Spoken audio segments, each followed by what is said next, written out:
Good evening, everyone. It is 7:07 p.m. and this is your Board of Education of the Glendora Unified School District on Monday evening, February 24th, 2025. We are going to reconvene into open session from closed session, and I'm proud to report that we were in there for an hour and we have no reportable action. There you go. All right, so that being said, I'm going to move right down to 7:07, like the old luxury liner. Okay, the next thing, 3.2, is a roll call, please. Member Garcia? Here. Member Munoz? Here. Clerk Cam? Present. Vice President Lopez? Here. President Clifford? Present. Thank you. Thank you so much. All are here tonight. I've already reported closed session. The next item is 3.4. Lily, would you please lead us in the Pledge of Allegiance? Please stand and join me in the Pledge of Allegiance. Ready, begin.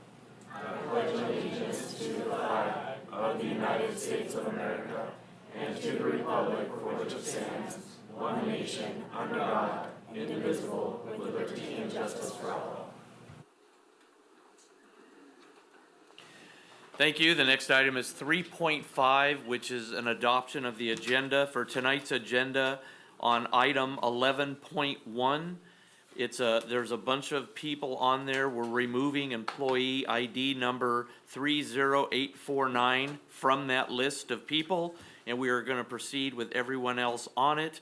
So with that notation to the agenda, can I have a motion to adopt tonight's agenda? I'll second. There's a motion and a second. Thank you very much. All those in favor? Aye. Any opposition? All right.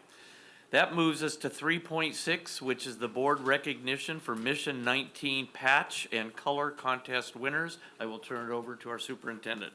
And I will turn it over to Mrs. Daniela Kent, who will be here to present some awards for Mission 19. Wonderful, thank you.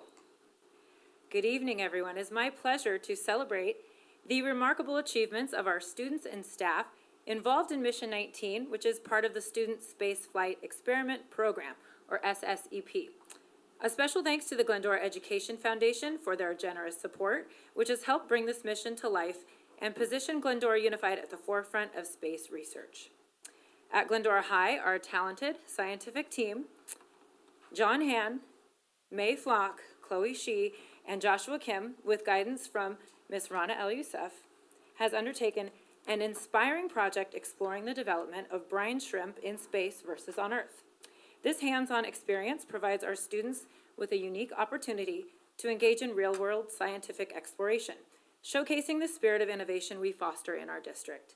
Please welcome them up to hear more about their experiment, scheduled to launch May 21st, 2025, and then we'll recognize our coloring contest and patch winners.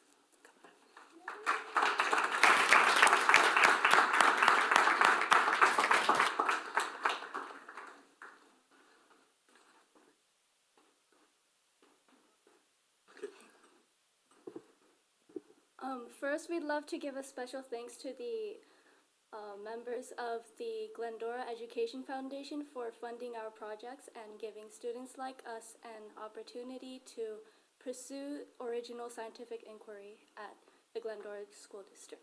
Thank you so much.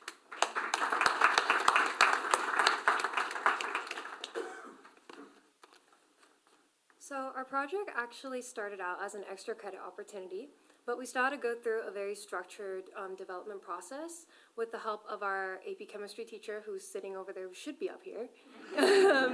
Can we actually get a round of applause for her, please? Because she has helped us a lot. Tremendous help. So we ultimately settled on studying the effects of microgravity on brine shrimp development because it was simple enough to understand and also gave us a wide range of what we could do with the experiment.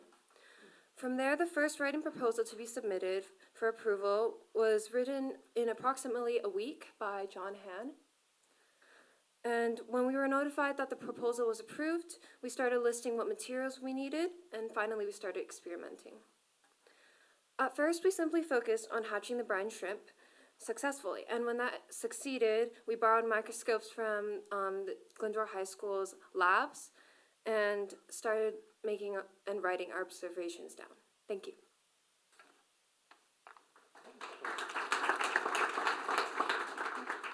The very core of our experiment is the question whether or not brine shrimp develop differently in their early stages of development in microgravity than they do on Earth, right? And where did we come to such a question? Well, first off, scientists have proven, right, in numerous articles and research papers that we've read, that brine shrimp are able to hatch and grow to full development in space. But generally, there's a lack of data, which means that we cannot cement 100% that these brine shrimp do not experience any developmental differences at all. So essentially, what we're trying to do is add to current knowledge by providing our own original data, right? And there are several plausible reasons as to why microgravity could affect brine shrimp early development, right? Because the absence of gravity can lead to differences in fluid dynamics, gene expression, morphology, or the physical shaping of the organism, and cell orientation. And we would like to see just how much these factors can impact these creatures and other creatures' early development in space.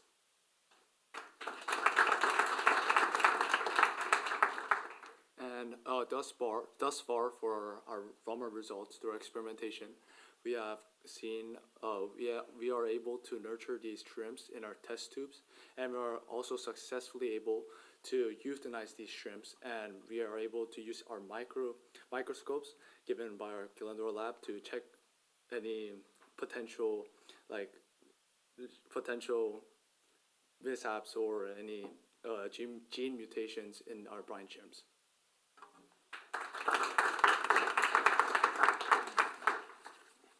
Now, why is our project significant?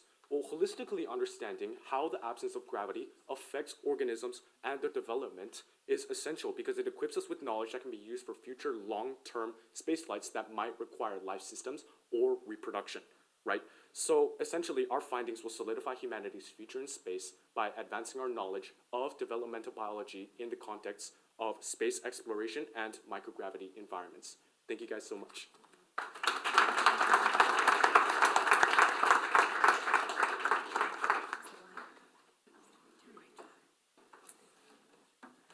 Awesome.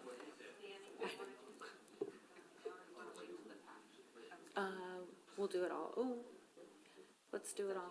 Yeah. Let's wait so we can do it all in a picture. Yeah. All right, so we're going to bring them back up in a second, but we're going to call up our, we're excited about the participation of our younger students, since we just heard from this very bright group right here, which makes me very much relaxed for the future. Students in TK through 2 demonstrated creativity, TK through 3, excuse me, demonstrated creativity and unity by designing space-themed art and coloring, which is displayed over here on this side for you. As we eagerly anticipate the launch of our experiment to the International Space Station, we're going to recognize the hard work of the Mission 19 team and the community of students who contributed with their artistic efforts. To our young scientists and participants, you are pioneers not only of tomorrow, but of today. Thank you so much for your dedication and for taking all of us on a journey that is truly out of this world. Couldn't resist. All right, so let's recognize our coloring contest winners. From kindergarten, we have Benjamin Garcia.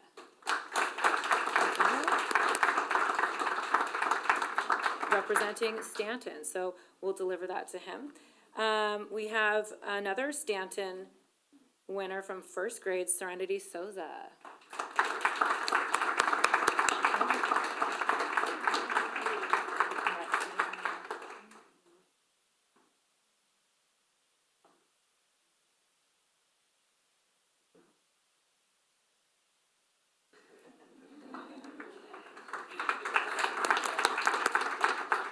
From Sutherland, we have Leona Enriquez.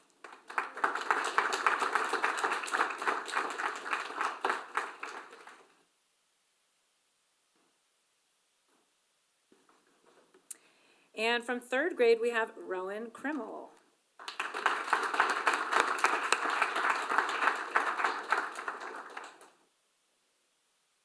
And we have 2 patch winners. One is from the 4th through 8th grade grade span, and we have Eddie Farias. Come on up.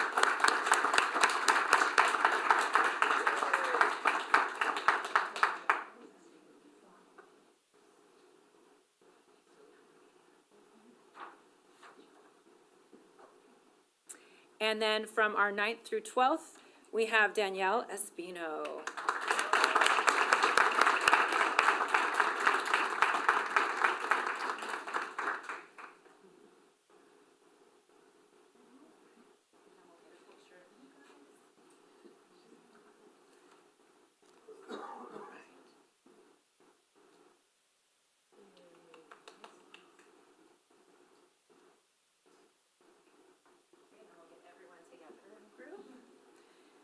All right, so lastly, but certainly not least, because we're here because of their vision and hard work, let's call up our group again. John Han,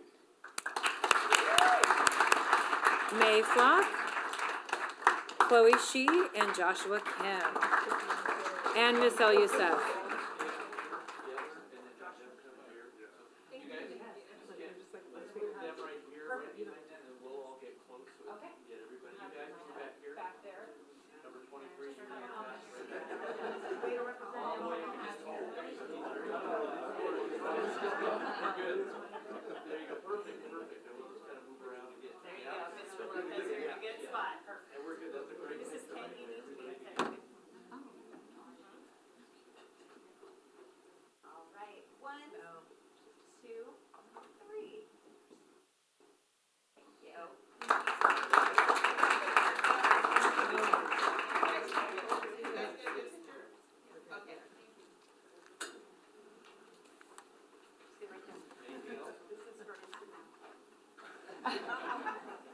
All right, board, do you want to save any comments for your board comments, or do you want to say something now? Oh, go ahead. Congratulations, guys. This is like really exciting. I wish I really truly understood what the project is, but I'm very excited that you do and that you're thinking in that way. I have a question for you as far as your experiment. Now, you mentioned what you're looking at here on Earth. Who is going to be doing the same experiment up on, in space? Or is that the case where they're doing the same thing in space? I was like, wait, what? Did you see this face? The astronauts aboard the ISS will receive like these test tubes that we designed that are exact replicas of the ones that we have on. Do you want to stand in so everyone can hear you? Hear your answer. And you can adjust the microphones if you're a little bit taller. Yeah, there you go. Okay, all right, so basically we have two copies of essentially like our experiment in these test tubes that we've designed, right? So we have one copy of them at home and then a replica of them aboard the ISS. Essentially, I know the SSCP Foundation or whatever they're called, they ship our tubes up to space, right? And up there, the astronauts will, according to our instructions based on our experiment proposal, they will conduct the experiment. And for us, that means mixing up the eggs and our saltwater stock solution, right? And then afterwards, after a couple of days, they're going to release the formalin and euthanize these shrimp and preserve their bodies, right? So essentially, after all this is done, and once the spaceship or whatever has returned, we are going to receive our test tubes from the ISS back, and there, using our microscopes, we can now compare the brine shrimp grown in space and the ones hatched on Earth. Love it. Thank you. Thank you.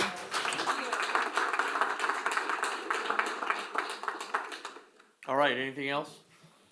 Okay. Yeah, just quickly, I mean, Go right ahead. Mrs. Kent said an important word when she was up there talking about you guys, and she talked about being a pioneer. And I think in Glendora, we have to continue to work hard at being pioneers, not campers.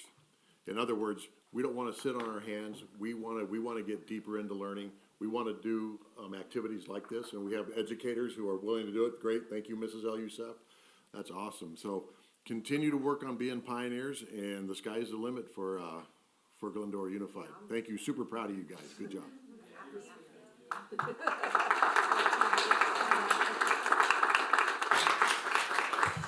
I'd just like to echo congratulations, and for somebody who teaches child development, I know how amazing it is that organisms can grow in different areas in different ways, and so I think your research is really, really vital and important for what the future holds.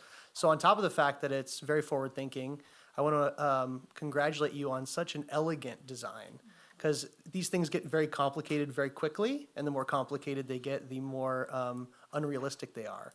So you should also really applaud yourselves in the idea that you created something that was very elegant and able to be replicated in space. So way to go, guys. Congratulations. I just want to also say, I just also want to say I was very impressed with all your experiment. I was trying to follow it, and I'm an attorney by trade. I'm not a scientist, but very impressive, very knowledgeable. I got to learn more about microorganisms just by your presentation, and I'm very. I want to follow the research, and hopefully we can get an answer of that comparison later on. So congratulations and thank you. Do we know when the information's coming back? It usually takes a few months. Usually it takes a few months when it comes back, but they're scheduled to launch in May, so I'd say probably in fall of next year we'll have a better idea. So exciting. Well, we're looking forward to hearing the results. Sounds great. Thanks, guys. Thank you. It's a good time to sneak out now if you want to. You don't have to hang around. The next item on the agenda is 3.7, public comment. I have 3 cards. I'll give them in the order the clerk gave to me. The first card is Wendy Jarvie.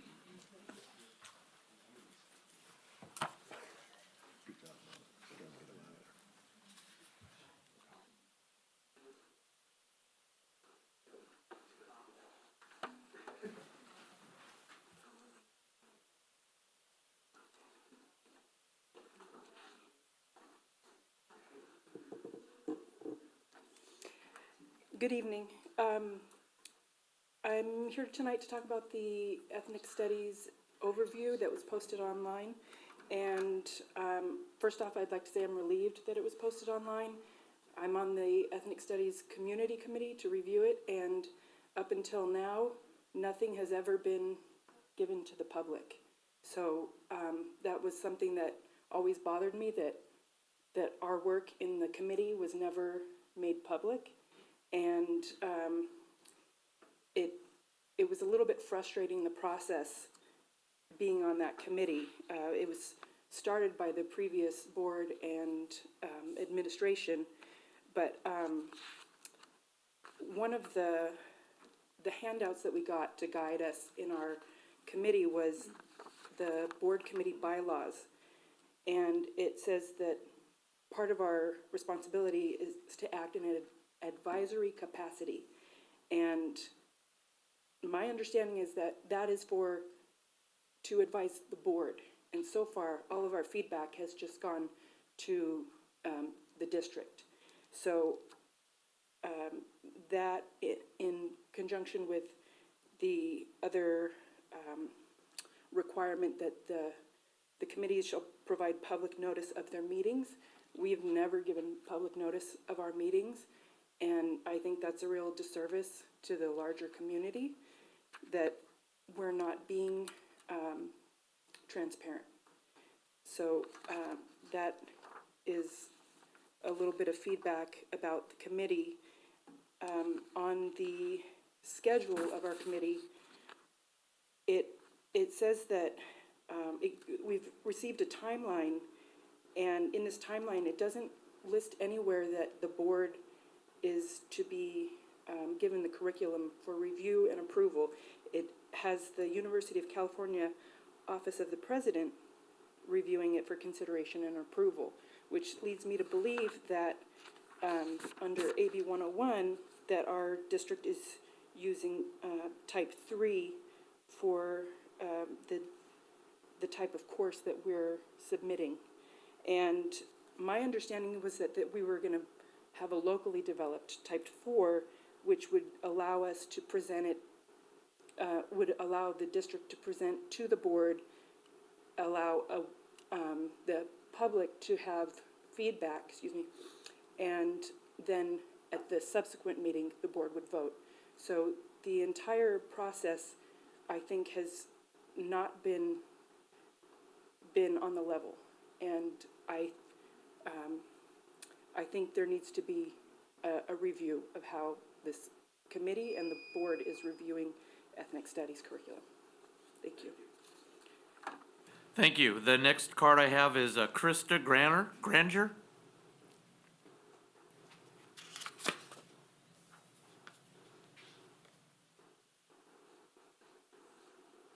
I should have been a doctor, not an attorney, because I don't write very clearly.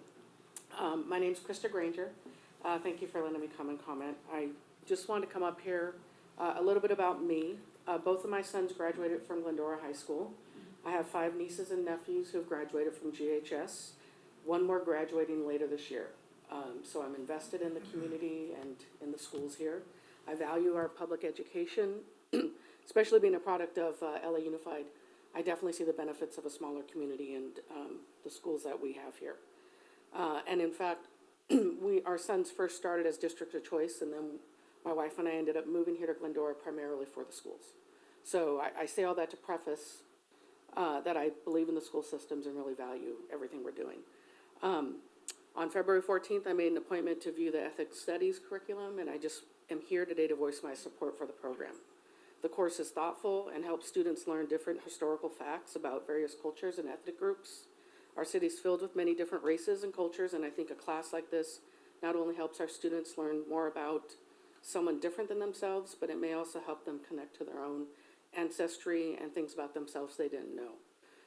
So I believe there's many benefits, such as increased self-confidence, stronger relationships, and better decision-makings that result from a person understanding themselves better. So a class like this that brings self-awareness as well as students and communities together can offer the similar benefits to our Glendora students. And I understand the curriculum's in response to AB 101, but I think Glendora should offer this class regardless because of the many positive results that flow from educating our students on these topics. So, thank you.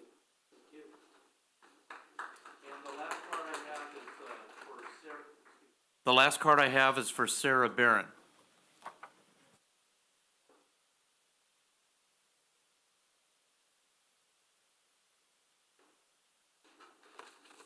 Thank you, and good evening, board and staff. Thank you for this opportunity. I would like to list a few things I find objectionable in the ethnic studies outline. You may or may not agree, but I speak on behalf of parents who would like to have their kids at GHS but do not for various reasons. Fear of ideological teaching being a major one. Number 1, the first 2 units of the course, that's 1/3 of the course. Those 2 units are focused on understanding identity and intersectionality. This is right out of the CRT handbook and is used as the lens by which each of the subsequent units is taught, which means that CRT concepts are used throughout the course. This is unacceptable to Glendora parents. I'm confident that Trustee Garcia will vote against this curriculum because she promised in her 2022 campaign to get elected to this board, no CRT. It's stated on her, no CRT. Number 2, the second reason, the 4 themes that will be used are vague, open to interpretation, fraught with misinformation, pitfalls, and in some cases above the student's understanding. Example, one of the 4 themes to be used for purposes of analysis is economics. Most high schoolers, unfortunately, have little to no understanding of economics, especially if you introduce this curriculum to freshmen, which is something that Dr. Prince wants to do. Number 3, the focus on the 4 chosen marginalized ethnic groups, while important, misses the significant challenges, discrimination, and successes experienced by other ethnic groups, such as Irish, Italian, Slavic, German, Middle Eastern, North African, lots of different ethnic groups. The CRT intersectionality lens of this curriculum is inescapably divisive and uninspiring. I know there are ways of providing students with a deeper understanding of the contributions and experiences of the various ethnic groups in America without polarizing the classroom. There are better curriculums out there that are free, substantive, and state approved. We just need to open our eyes to using a different lens. Thank you for letting me speak.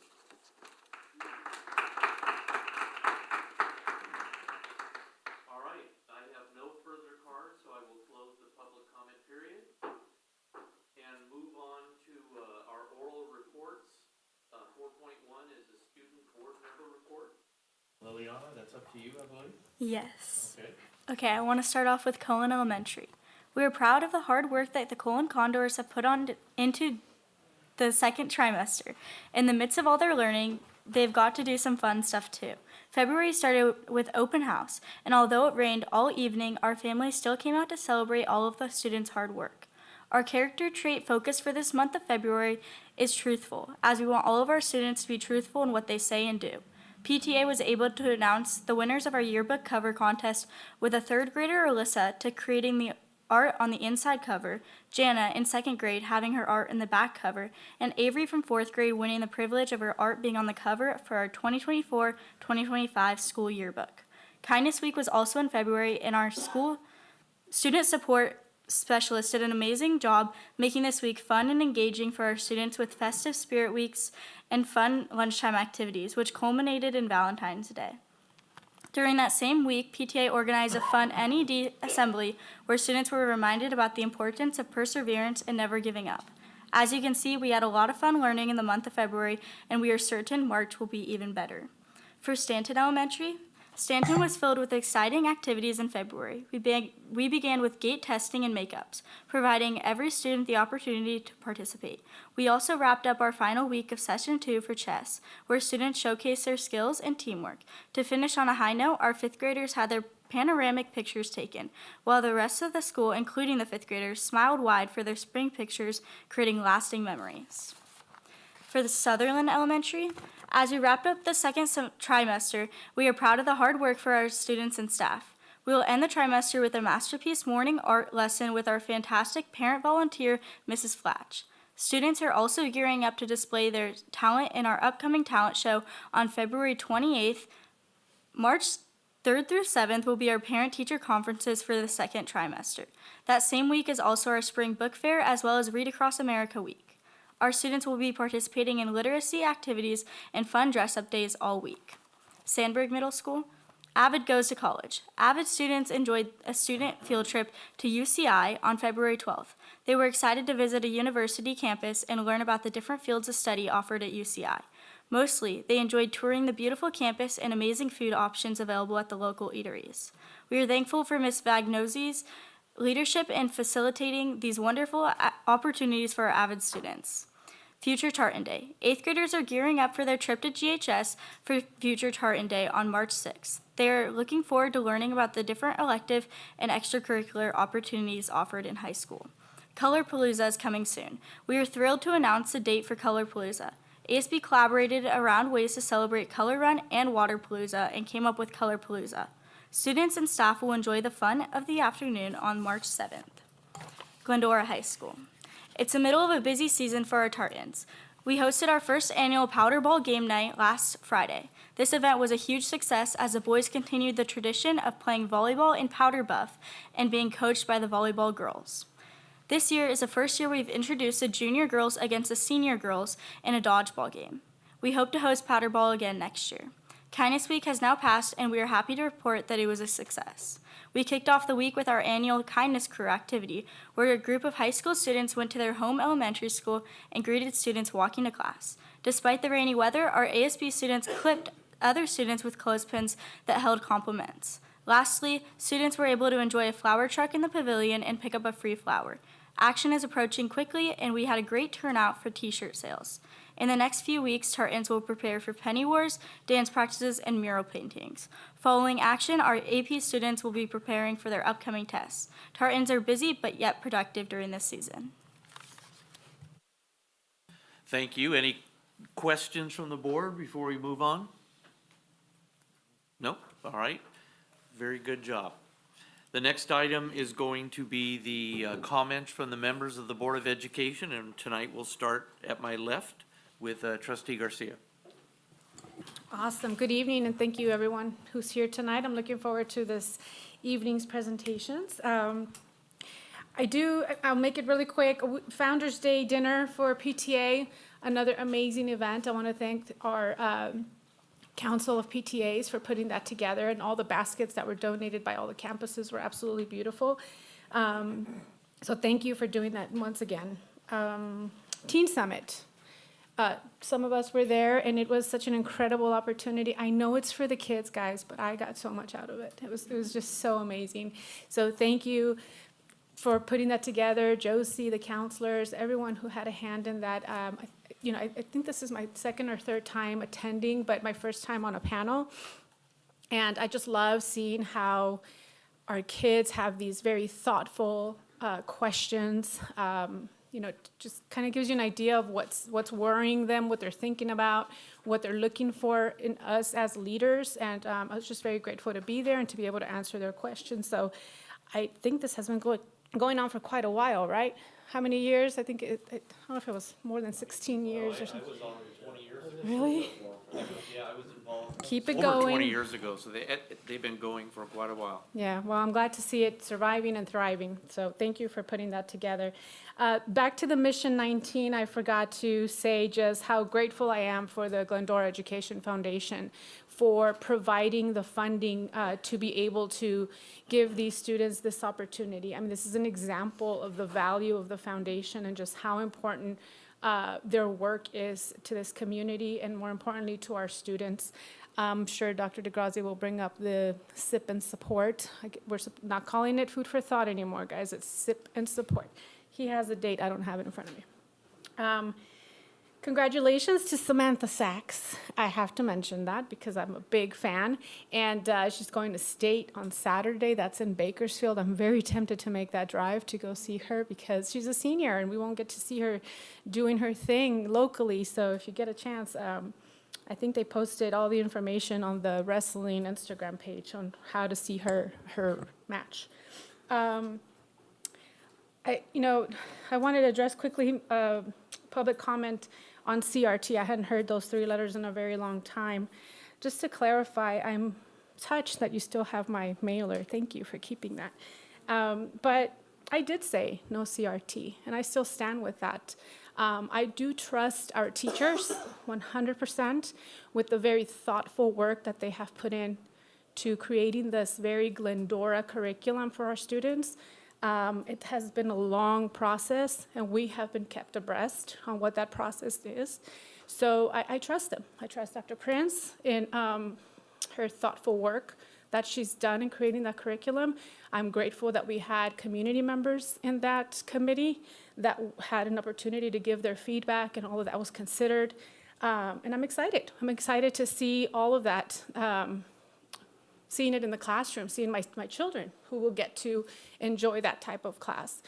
To be honest with you, if we didn't offer it here in Glendora, I will take my son to Citrus and have him take it at a college level because I think it is that important. So thank you for being here and for providing your feedback. It's important. Dr. Camp, you're up.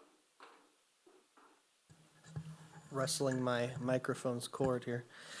It was so good to see so many people come forward tonight and speak. I really appreciate all of the comments. I think it's really important that we all as a community come together with this. I want to echo how important it has been that we have put everything up online. I really love that it's been up online. I love that the community can look at it and give us their feedback and give us their thoughts. It's something that we're really striving to do to make sure that we are as inclusive with the community as we are as board members, as the teachers and executive team have been, and our classified and certificated staff. So it's been really exciting to see that that's up and we're all getting it out and making sure that people get a chance to look at that. So for those of you who have looked at it, thank you. For those of you who haven't, it's up and available, and so I'd encourage you to do so. And I'm really looking forward to what that looks like for our community. So. But I also really appreciate the public comments tonight. So it's giving us good feedback that you're all engaging with it, which is one of the most important things. So thank you. As far as some of the events of the last couple weeks, we've done, like as Trustee Garcia said, we did the Teen Summit, and that was really wonderful to see so many bright and excited teens looking to become leaders in this community or whatever community they choose. And all the things that were kind of going through their mind and how we do things. And it was really exciting to see we had community leaders come together. We had school leaders come together. And I think they left with a lot of really good knowledge. So it was fun to be a part of and fun to see. I will say the Student Coordinated Health Council was something that we finally got. We had to reschedule from during the fires, and so we got that under our belt, which was exciting to get in there and see the community come together, and all the hard work that this district is doing to keep everybody up with current standards, and from nutrition services to the police department, and everybody coming together to say we really want to make sure that we're supporting our students in every aspect that we can. And so it was really good to see and really good to provide some input there. And so there'll probably be some more with that in the coming months, but I think we have another one scheduled like very soon, actually, which was great. And so we're going to keep those going. PTA events have been wonderful, getting to meet all these parents that work so hard to make these experiences so great for our teachers and for other students and parents, and getting to go to some of the events has been really cool. So I want to shout out and echo how much we appreciate our PTA and say thank you for that. So way to go, guys. Other than that, I'm looking forward to what the rest of this year looks like. I feel like we're kind of in a lull, and I know that on the horizon is all of the end of the year graduation push, and I'm excited to get our final few site visits and introductions done, which will be great. And I got to do my first school walkthrough, which was really wonderful. So all of the great things that this district is providing, I'm getting to see firsthand, which is so fun. So keep up the good work. Thank you to the community. And I think I'll end with that. Thank you very much. Trustee Lopez.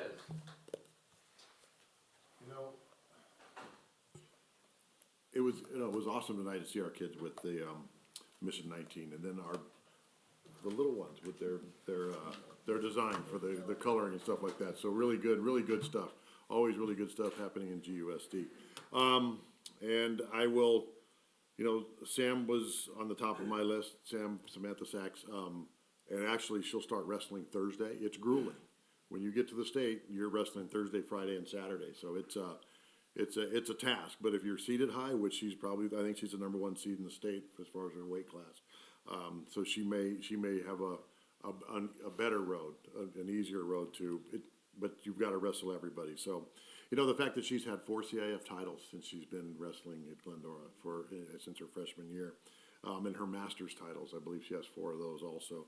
And she finished second in the state last year. So it's hoping that it's her year and that she can survive the task in front of her. And she will. I mean, she's awesome. So good luck to Sam as she wrestles this weekend. As far as the ethnic studies goes, I really believe in our teachers. I believe in them.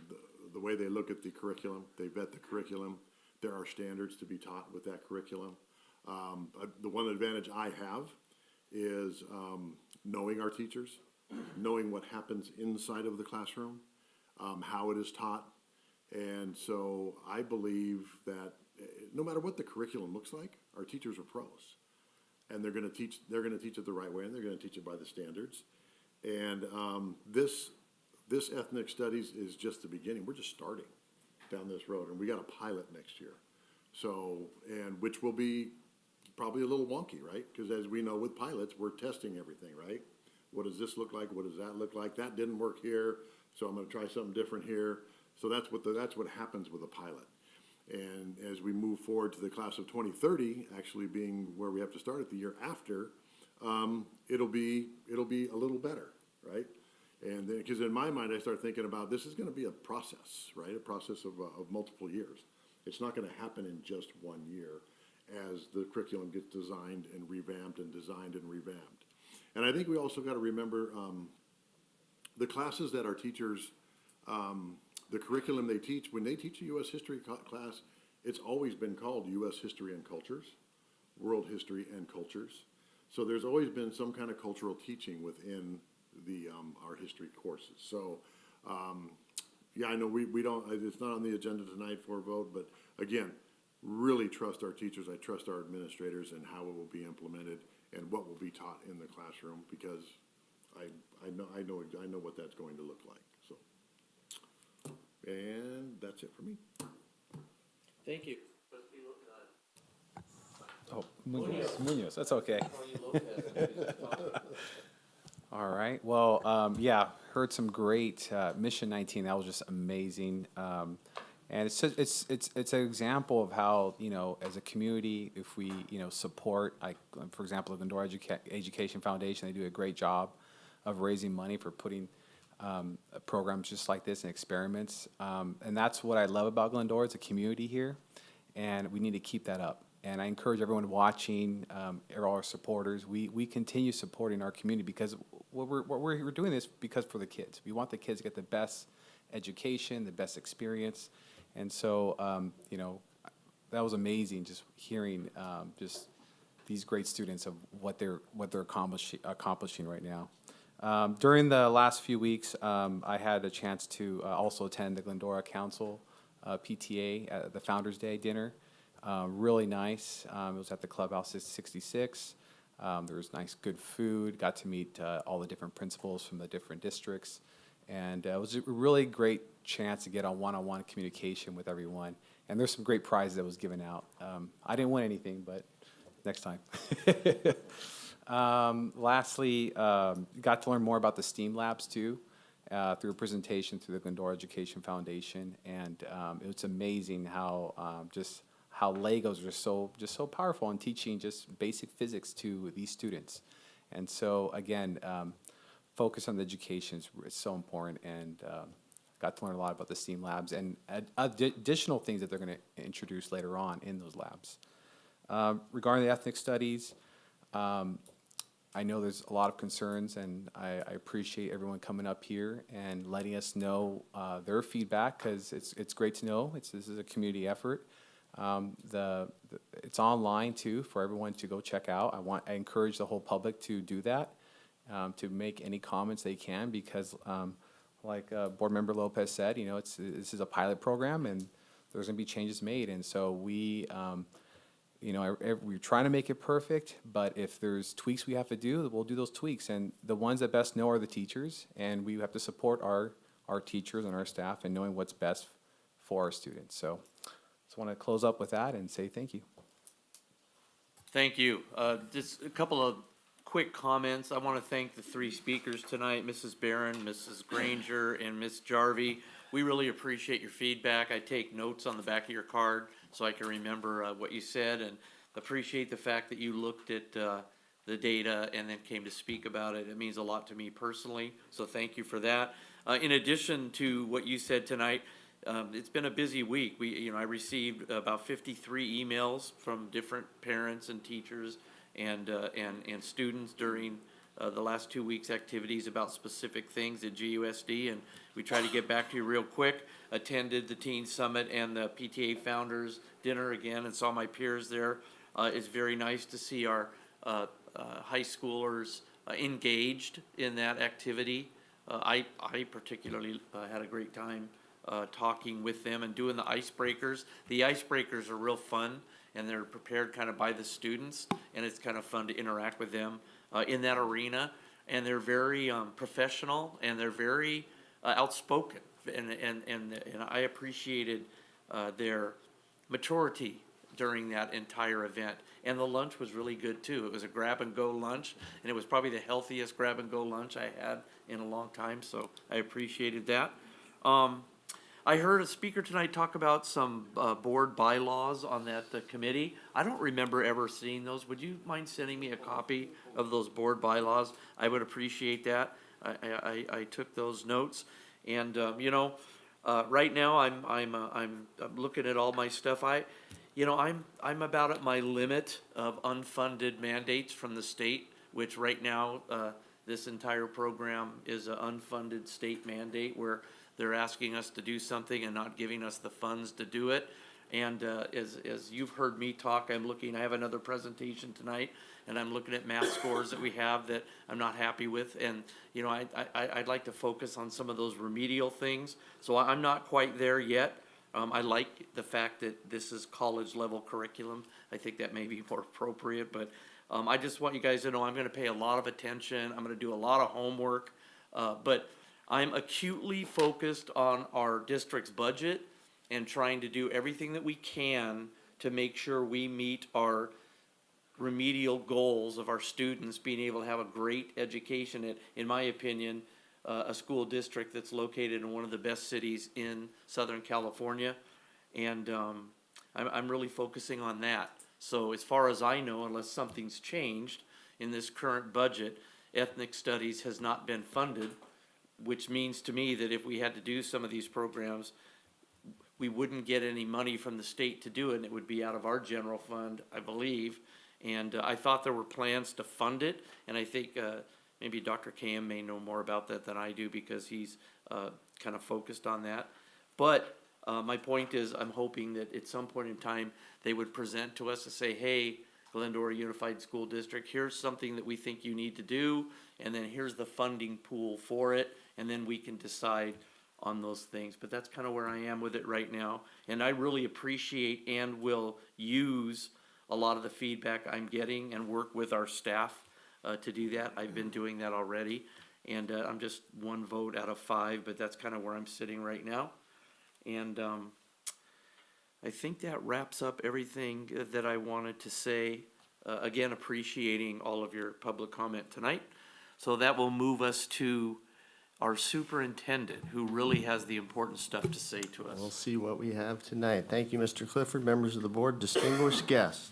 Third trimester of the school year has actually begun this week. 2 weeks from Friday marks the start of the fourth and final quarter for our secondary sites and for really all sites. Elementary parent-teacher conferences will take place next week, so make sure you have that noted. If you're interested in having one, reach out to your teacher at each elementary school. March is National Nutrition Month. Kudos to Miss Meza, the entire nutrition services team, for continuously thinking about innovation and being innovative with offerings at all levels. And so we support them and all of our students' health in the month of March, but every month and every day.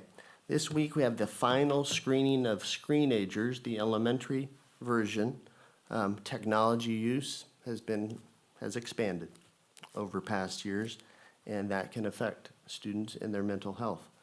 So please take a look at that. The trailer, it's about a 2-minute trailer. It's informative. If you hadn't had a chance to click on that link at the bottom, spend the 2 minutes. It's better than a commercial you'll see anyway. A little update on the GHS pool. You're going to hear tonight one of the resolutions that is going to be brought forward is about the pre-qualification procedure for prospective bidders for the future Glendora High School pool renovation project. That is going to probably happen in the month of September in the new school year so that the refurbishment can get going. We are in the architectural drawings phase. That's working towards that completion. Everything's on time and in order, and we plan for a full renovated pool, which will take, of course, several months of work to get done beginning next school year. Congratulations to the wrestlers. There were 2 wrestlers that actually qualified for the Masters meet, Samantha Sachs and Jackson Evans. And of course, Samantha is moving on to the state tourney this week. We wish her the best. Kudos and congratulations, timely that they're here, to the Whitcom High School staff, their principal, their entire staff, all their students, and all of their community supporters. It's a wide net. They have been named a 2025 Model Continuation High School, only one of 74 in California, one of 18 in LA County, 9 of which were from LA Unified, by the way. So pretty good. Really good. And finally, and on a somber note, Glendora Unified lost a legend last week with the passing of Gordon Norman. He was a band teacher in the late 60s, early 70s. A powerful influence for a man that only was a teacher here for 7 years. He started the Bandorama. It's 55 years in running. He started the district band concert. It was named and renamed in his honor, the Gordon Norman Band Concert. We did that last year. He was there in attendance. He has taken the band many times and also supported and oversaw appearances in the Rose Parade and international trips, Scotland and abroad. Great experience for students and their families. He was also the founding member, one of the founding members of the MOCA Sister City and Sister School Exchange Program that we have with Japan. Certainly, Scotland the Brave is playing strong tonight, and when we will close the meeting later this evening in his memory. We thank him and his family for everything they did for us. I do want to note, when we do adjourn the meeting, it will be in his honor. We won't repeat all of that stuff. We'll just take a moment of silence after we adjourn, and then we'll be adjourned after that. Okay? Anything else, Dr. DeGrazia? All right, it's the time we've all been waiting for. You guys got your seatbelts on? Our next items, we have two presentations, 5.1 and 5.2, and then we have 4 or 5 discussion items. The first item is 5.1, Sandberg Middle School presentation by Dr. Marie Purcell. And, well, you get the honor of introducing your guests. All right. Well, before we get started, I just want to say a quick shout out to our wonderful fans back there. Thank you, Spartans, and my husband. I don't know why he came, but here he is. Thanks, honey. Good evening, Board President, Mr. Clifford, Board of Trustees, Superintendent, Dr. DeGrazia, members of our Executive Cabinet, and esteemed guests. I'm Marie Purcell, the proud principal of Sandberg Middle School, and joining me this evening is the lovely Assistant Principal, Dr. Robin Perez. You need a model. We're happy to be here tonight to share a little bit about Sandberg Middle School with you. So, where's our presentation? I think it's coming. Okay. There it is. Thank you. Okay, now this will make more sense. These photos capture a day in the life of a Spartan, depicting the academic rigor in classrooms, sportsmanship and athleticism demonstrated by our athletes, school pride exhibited by students and staff, and extracurricular activities offered during and after the instructional day to keep our students and our families connected to school. I'm gonna let you do it. Thank you. We're having some challenges. I think it's on the wrong. There we go, thank you. So who are the Spartans? I'd like to highlight some demographic data from this slide to give you a clearer understanding of the students that we serve. Our student subgroup data indicates that our Hispanic or Latino student group represents our largest group at 63% when compared with the district average of 49%. Additionally, our socioeconomically disadvantaged subgroup is our second largest group at 43%, 11% higher than the district average. The 2 state priorities we're working diligently to improve are our suspension rate at nearly 6% and our chronic absenteeism rate currently at 16%, representing a 5% decrease from the previous year, largely due to this lady's hard work and her creativity in developing positive attendance initiatives.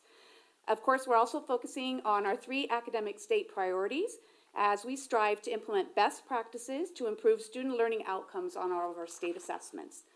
With 52% of our English learners scoring at a level 3 on the summative LPAC assessment, we're confident that with strategic efforts in supporting these students, we will result in increased, numbers of EL students achieving a level 4, and most of our ELs increasing performance on the LPAC exam by at least 1 LP level. Our instructional teams have begun analyzing ELA and math data. They're looking at identifying areas of focus as we work to increase student performance for the 24-25 school year. Currently, 51% of our students are performing at or exceeding standards in ELA and 37% in math. We will share more about our action plans for improving student learning outcomes and addressing challenges identified with the 5 state priorities in the next slides. This slide provides a great visual for quickly identifying achievement gaps. English learner progress is within the red range, with 36% of our EL students demonstrating progress on the LPAC, which represents a decrease from 2023. To address this deficit, we're working closely with our 2 ELD teachers to expose our EL students to LPAC practice questions and to further develop their vocabulary and reading and writing skills in preparation for summative LPAC testing taking place right now. We also have identified our students with disabilities subgroup as a target group, since we have scores in the red band in 3 priority areas: chronic absenteeism at 33%, suspension rate at 13%, and ELA proficiency at 20%. We will also focus on any subgroup scoring within the orange or the low range, and we have identified that math is an area where multiple significant subgroups require attention. To improve math performance, we offer 3 math intervention sections facilitated by an intervention specialist. She collaborates closely with our math department to monitor student progress and to target specific skills for greater success in their regular education classrooms. We also offer grade level math tutorials 2 afternoons each week for students to receive math support as needed. We continue to brainstorm ways to motivate our students to take advantage of all of these resources, as right now, sadly, they are highly underutilized. Now, as a team, we're always reflecting on where we're going, and sometimes we need to slow down a little to acknowledge how far we've come. So a few accomplishments that we're really proud of include the culmination of a lot of work by our dedicated safety committee led by Dr. Perez that resulted in a new and improved comprehensive safety plan. We're also seeing improvement in mastery of math skills and concepts through our targeted math intervention sections led by Mrs. Olaf. This year, we have been fortunate to have several counseling interns working alongside our counselors. They're increasing check-ins with students to help them with their academic and work habit support. And we're expanding our beautiful Spartan Garden with the incredible support and dedication of our environmental horticulture teacher, Mrs. Bizotto. We do have some work in progress, as you can see in the right column. We continue brainstorming ways to expand our electives as we look for additional engagement opportunities for our students. We're also continue working on implementing intentional interventions for supporting student academic, behavioral, and social emotional needs. And in analyzing some of our barriers to greater academic success, we have discovered that many of our students require additional support in developing effective organization and planning skills. So in those discussions, we're looking at ways to incorporate organizational aspects of AVID in all of our classes so that we can offer this essential support to all of our students beyond just those in the AVID elective classroom. And finally, we work to find alternatives to suspension. We're implementing restorative practices as a reflective and educational component of our progressive discipline procedures. And really, all of these reflections are works in progress because we're always looking for ways to better serve our students. So I think that a picture tells a good story, and these 5 graphs, each highlighting a state priority, show trends, strengths, and opportunities. The top graph on the left shows longitudinal ELA CASP data. The green middle line shows what happens as students matriculate from 6th through 8th grade at Sandberg. ELA scores increase as students receive high-quality English instruction and appropriate supports, nearly meeting standard by 8th grade. The math graph on the right shows overall student performance levels at standard in 2019, pre-COVID, and declining in 2022, with slight improvements through 2024. This graph shows a trend in math performance that improves as students receive consistent quality direct instruction from in-person learning and highlights math as a target area requiring additional support and intervention opportunities as highlighted in the previous slides. The colorful graph on the bottom represents LPAC performance from 2019 through 2024, showing trends in a larger percentage of students maintaining LP levels and progressing at least one level as indicated by the green and the purple bars respectively. Tracking chronic absenteeism over time shows a trend in increased absenteeism just post-COVID, with a 5% decrease from 23 to 24. Although our chronic absenteeism rate is decreasing, we do know that we have an equity gap between our overall rates and chronic absenteeism rates for our students with disabilities subgroup. And we'll continue to work with targeting those students as we work to improve positive attendance rates school-wide. And finally, when reviewing our suspension rates over time, our numbers are fairly consistent. However, our percentages are approximately 5% higher than the district average. So again, we have an opportunity to work on decreasing suspension rates, specifically targeting our students with disabilities subgroup. So earlier, I alluded to introducing you to the diverse Sandberg community. I wanted to share a few quick statistics and fun facts that were not included in the previous data slides to give you a better understanding of who we are as Spartans. Did you know that 34% of our students reside outside of the Sandberg boundaries? our student population includes 120 students on inter-district permits, 39 District of Choice students, 44 Allenville students, and 34 intra-district requests. The families we serve come from as far as Rancho Cucamonga and Fontana, with a few families residing in the greater Los Angeles area. Survey results indicate there are more than 13 different languages spoken by Sandberg families, with Spanish, Mandarin, and Arabic being the most prevalent languages spoken. And here's a little quantitative and qualitative data about our staff. Of the 44 staff members who responded to my recent survey, nearly 40% reside in Glendora, 30% attended GUSD schools as children, 33% staff members, children, attended GUSD schools, and one of our employees proudly claims 7 grandchildren who have attended or are currently attending GUSD schools. And man, our staff are really high achievers. More than 70% have a master's degree, 16% have a bachelor's degree, and 12% have an associate's degree. We even have 3 doctors. So, when asked why Spartan staff elected to move into the educational field, I think this is really telling of who our staff is. 65% indicated their primary motivation, or their why, was to make a difference in students' lives and to positively influence their educational experiences. Another 23% indicated that they were positively impacted themselves by a teacher or another staff member as a child, and they wanted to be that person for students. So that is who we are, the diverse, dedicated, diligent Spartans. And now I'm going to turn it over to Dr. Perez. Good evening. So I get to talk to you about some of our student life and the cherishing moments that happen on our campus through a variety of programs, spirit activities, and recognition efforts. We have worked to strengthen student engagement and to reinforce the importance of school culture, attendance, and achievement. Some of our favorite days at Sandberg include Spirit Days. These days bring energy and excitement to the campus while reinforcing school pride. A student favorite this year was Dressed Like a Student Day, as seen in the picture, which sparked laughter and connection between staff and students. I finally got to understand why students wear such baggy clothes. It's actually quite comfortable. We have worked to expand new clubs at Sandberg and new sport opportunities for students. This year, we launched the Spartan Cheer program. We want to continue to offer as many ways possible for students to get plugged into school. In effort to encourage positive attendance and celebrate students who are consistently on track, we hosted a hot chocolate morning at the end of the semester to recognize our exemplary students, and it was an absolute hit. With students already asking how they can get the reward for the future events, we look forward to hosting more of those because of the positive feedback.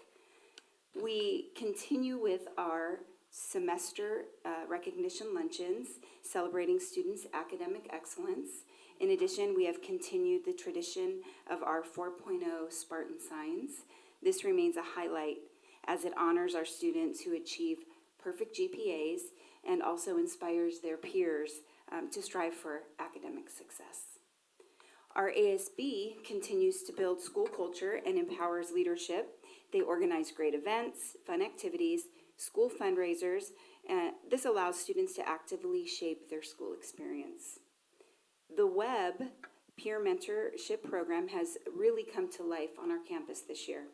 Helping with registration and meeting regularly throughout this school year, we've personally witnessed students who would not normally have had the opportunity as a leader to shine, and boy have they shined through WEB. Many of our AVID students will tell you they enjoy field trips and guest speakers the most in their AVID experiences on our campus. Students most recently got to hear from Post 402 Glendora PD Explorer program, where our very own Officer Argueta and 2 of his explorers, both former GHS graduates, presented to our classes. And many of our students have been inspired or are showing interest in joining it possibly in their high school years coming. A quick shout out to our AVID advisor, Jacoba Vagnosi. She was recently awarded an AVID Certificated Educator. This certification is not only an honor, but it's a wonderful example of what achievement via individual determination looks like for our students. Moving on to staff life, this year we have focused on amplifying voices, fostering school spirit, and strengthening our sense of community through a variety of initiatives. We launched the school year with a differentiated professional development experience designed to ensure a unified vision and clear expectations for the year. Teachers rotated through 3 interactive presentations, each focused on reviewing procedures, introducing new systems, emphasizing our key focus areas, which include safety and discipline, communication, school culture, and student engagement. Over the past 2 years, we developed a platform to ensure staff voices are heard and valued. The graph you see displays the snapshot of some of our own data. We are proud of the significant increase from the 23-24 school year to this 24-25 school year. In all areas, there has been growth. We are excited to see more growth, and we look forward to the year to come. This school year, we also introduced a unified brand, Spartans Ignite, a message inspired by the idea that as individuals, we have the power to either be igniters or extinguishers in the lives of those around us. Rooted in the belief that we can learn as much from our students as they do from us, our team fully embraced the power of igniting positivity, success, and a strong sense of community. To set the tone for this school year, we had kicked off an event with an exciting masked singer rules assembly. This interactive experience not only reinforced the expectations for the school year in a fun way, but it was memorable and it created an atmosphere of enthusiasm and connection. Then another fun highlight was leading into Thanksgiving break. Staff had a blast with this Underground Spirit Week. Students were buzzing with questions, wondering why are all the staff dressed up in matching themed outfits throughout the week? This is the heart of our school, collaborative and student-centered. Next, I'd like to talk about some of our partnerships. You heard a little bit about Spartan Garden earlier. I'm going to do a little bit more for you. This green space for growth and learning is expanding with new projects. This year was our first Harvest Festival night. Families, staff, students came together to enjoy cooking demonstrations, crafts, food, and movie Under the Stars. Sandberg also launched a composting program and introduced hydroponic towers. All of the initiatives offer students the chance to learn about cutting-edge farming techniques and then explore new areas of science. This year, we also launched, in partnership with LACO, Miss Liliana Lynn, our SSS, introduced the Club Life program, an initiative aligned with TUPE. And it's designed really to enhance youth leadership and then to promote protective factors, specifically including substance use prevention. So we're looking to make an impact there. Club Life is driven and led by the students. They currently meet every Tuesday at lunch. In our commitment to fostering cultural awareness and inclusivity, we've introduced a series of engaging lunchtime activities with interesting facts during morning announcements, and then fun lunchtime decorations and activities. We have celebrated Dia de los Muertos, Chinese New Year, Indigenous Peoples Day, and now we are celebrating Black History Month. At Sandberg, we take pride in celebrating diversity and offering a rich blend of educational and engaging experiences. Back to you. Thank you. So as we wrap up our presentation and chart the path ahead, I would like to briefly summarize our specific goals found in our school plan and aligned with the 5 state priorities with the ultimate goal of preparing our students for high school and beyond. The first goal is our academic performance goal to increase CASP ELA math and LPAC scores by greater than 5%. Our second goal is to continue improving our communication with our families using a wide variety of media tools, including parent square messaging and social media blasts. But we also know the value of a personal touch, including phone conversations and in-person meetings, which we have found especially effective when communicating with some of our multilingual families and targeted student groups. Our third goal centers around establishing and maintaining a safe and positive climate and culture where all Spartans feel physically safe and emotionally supported. Our fourth goal focuses on facilitating relevant professional development for teachers and support staff. Recently, we've centered our PD around a school-wide focus on preparing students for increased success on state assessments and ways we can improve performance across all 5 state priorities. At the core of all of our PD opportunities is the focus on brainstorming and implementing strategies that positively influence student engagement and keep our kiddos connected to school. Finally, our fifth goal focuses on implementing initiatives and supports for students in an effort to decrease chronic absenteeism and suspension rates. Our goals are guided by our mission statement, which celebrates our diversity, communicates our commitment to academic excellence and the development of respectful, responsible, and empathetic young people, and exemplifies our dedication to demonstrating Spartan pride. And I get to close this out. So thank you for giving us this opportunity to share a little bit about Sandberg.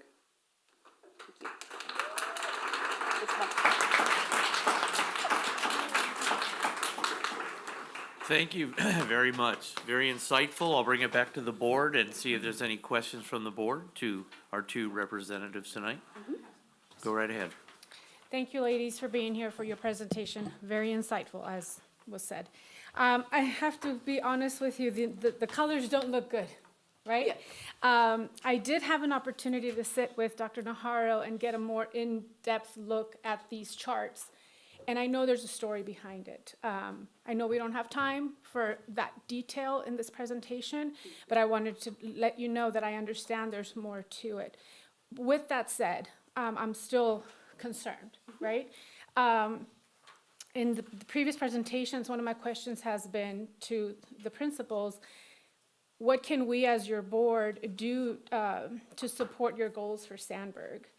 And also, the 16% absenteeism is concerning. And I know that's probably directly correlated to these other numbers, right? So I'm more curious to know exactly what are you doing to address that? Like, what are the intentions? Like, well, what are you intentionally doing to improve those numbers? And what can we do as a board to help support your goals? Okay, so I'll say what can you do as a goal, as a board, and then I'll let Robin speak on the other because she's really been kind of working very hard on the chronic absenteeism and the SART aspect of that, the accountability piece. So as a board, we just appreciate your support. We brainstorm a lot. We love to brainstorm, and so we come up with some kind of kooky ideas sometimes and crazy ideas outside of the box, things that we'd like to try. And so we really appreciate your support in giving us some flexibility in trying some of those things to engage our kids. For example, different electives, things like that. So we appreciate that you show up and you support our students. They see that too, and I think that that's really important for them to see, that our leadership is there supporting them. So we just appreciate also being able to come and talk with you, like you're real people, and that's meaningful to our teachers and our parents as well. And then as far Get as close to the mic so that they can hear you. So, chronic absenteeism is definitely an issue. I am proud that it has improved that 5% in this 1 year. What I attribute that to, and I am looking forward to some more improvement in this upcoming year, is just more communication. So specifically speaking, at the beginning of the year, taking a proactive approach, rather than waiting and issuing a SART. I pull all the SARTs from the previous year. I meet with the families and just do a touch base and do it as a preventative, hey, how's it going? What's happening with the family? What can we do to support? Doing that all in the first 2 weeks of school was really positive because we started off on a good foot versus the first phone call or the first meeting home, to home being something where, hi, your child's missed 16 days of school, what's going on? So that piece has been huge. The other part, working with our registrar, she's been phenomenal. She's actually back there, Mrs. Jones. She and I work closely together looking at student attendance, ensuring that all of the issuance of letters, the formality piece of our accountability with attendance, we communicate with the families.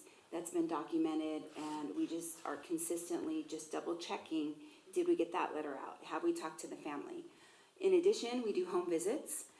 That's been a positive as well with the help of Officer Argueta and Liliana Lynn. They partner with me and we do visits when necessary. The piece where we're trying to catch kids doing something right, we're hoping that's going to make an impact this year, because the rewards of, hey, we're catching you doing it good, versus just constantly trying to pick up the kids that are falling short, celebrating and highlighting the ones that are doing it right, we're hoping that others will follow. As far as additional items, I mean, there's a lot to be done, and I'm always collaborating with Dr. Purcell, and we're trying to find innovative ways. So speaking with other districts and just finding other assistant principals that are working hard in the same area for chronic absenteeism, that's a huge passion of mine. I really, really think figuring out a way to get kids plugged into the school and engaged is the number one. And so as we shared tonight, adding clubs, that's a piece. Going forward, we're looking at partnering up our concerned students who have a concerned record with a mentor on campus, and trying to get them connected to adults that can be a positive influence as well. So there's a lot of work that's been done, but a lot more that can be accomplished, and we're looking forward to it. We're hopeful. But number one is engagement.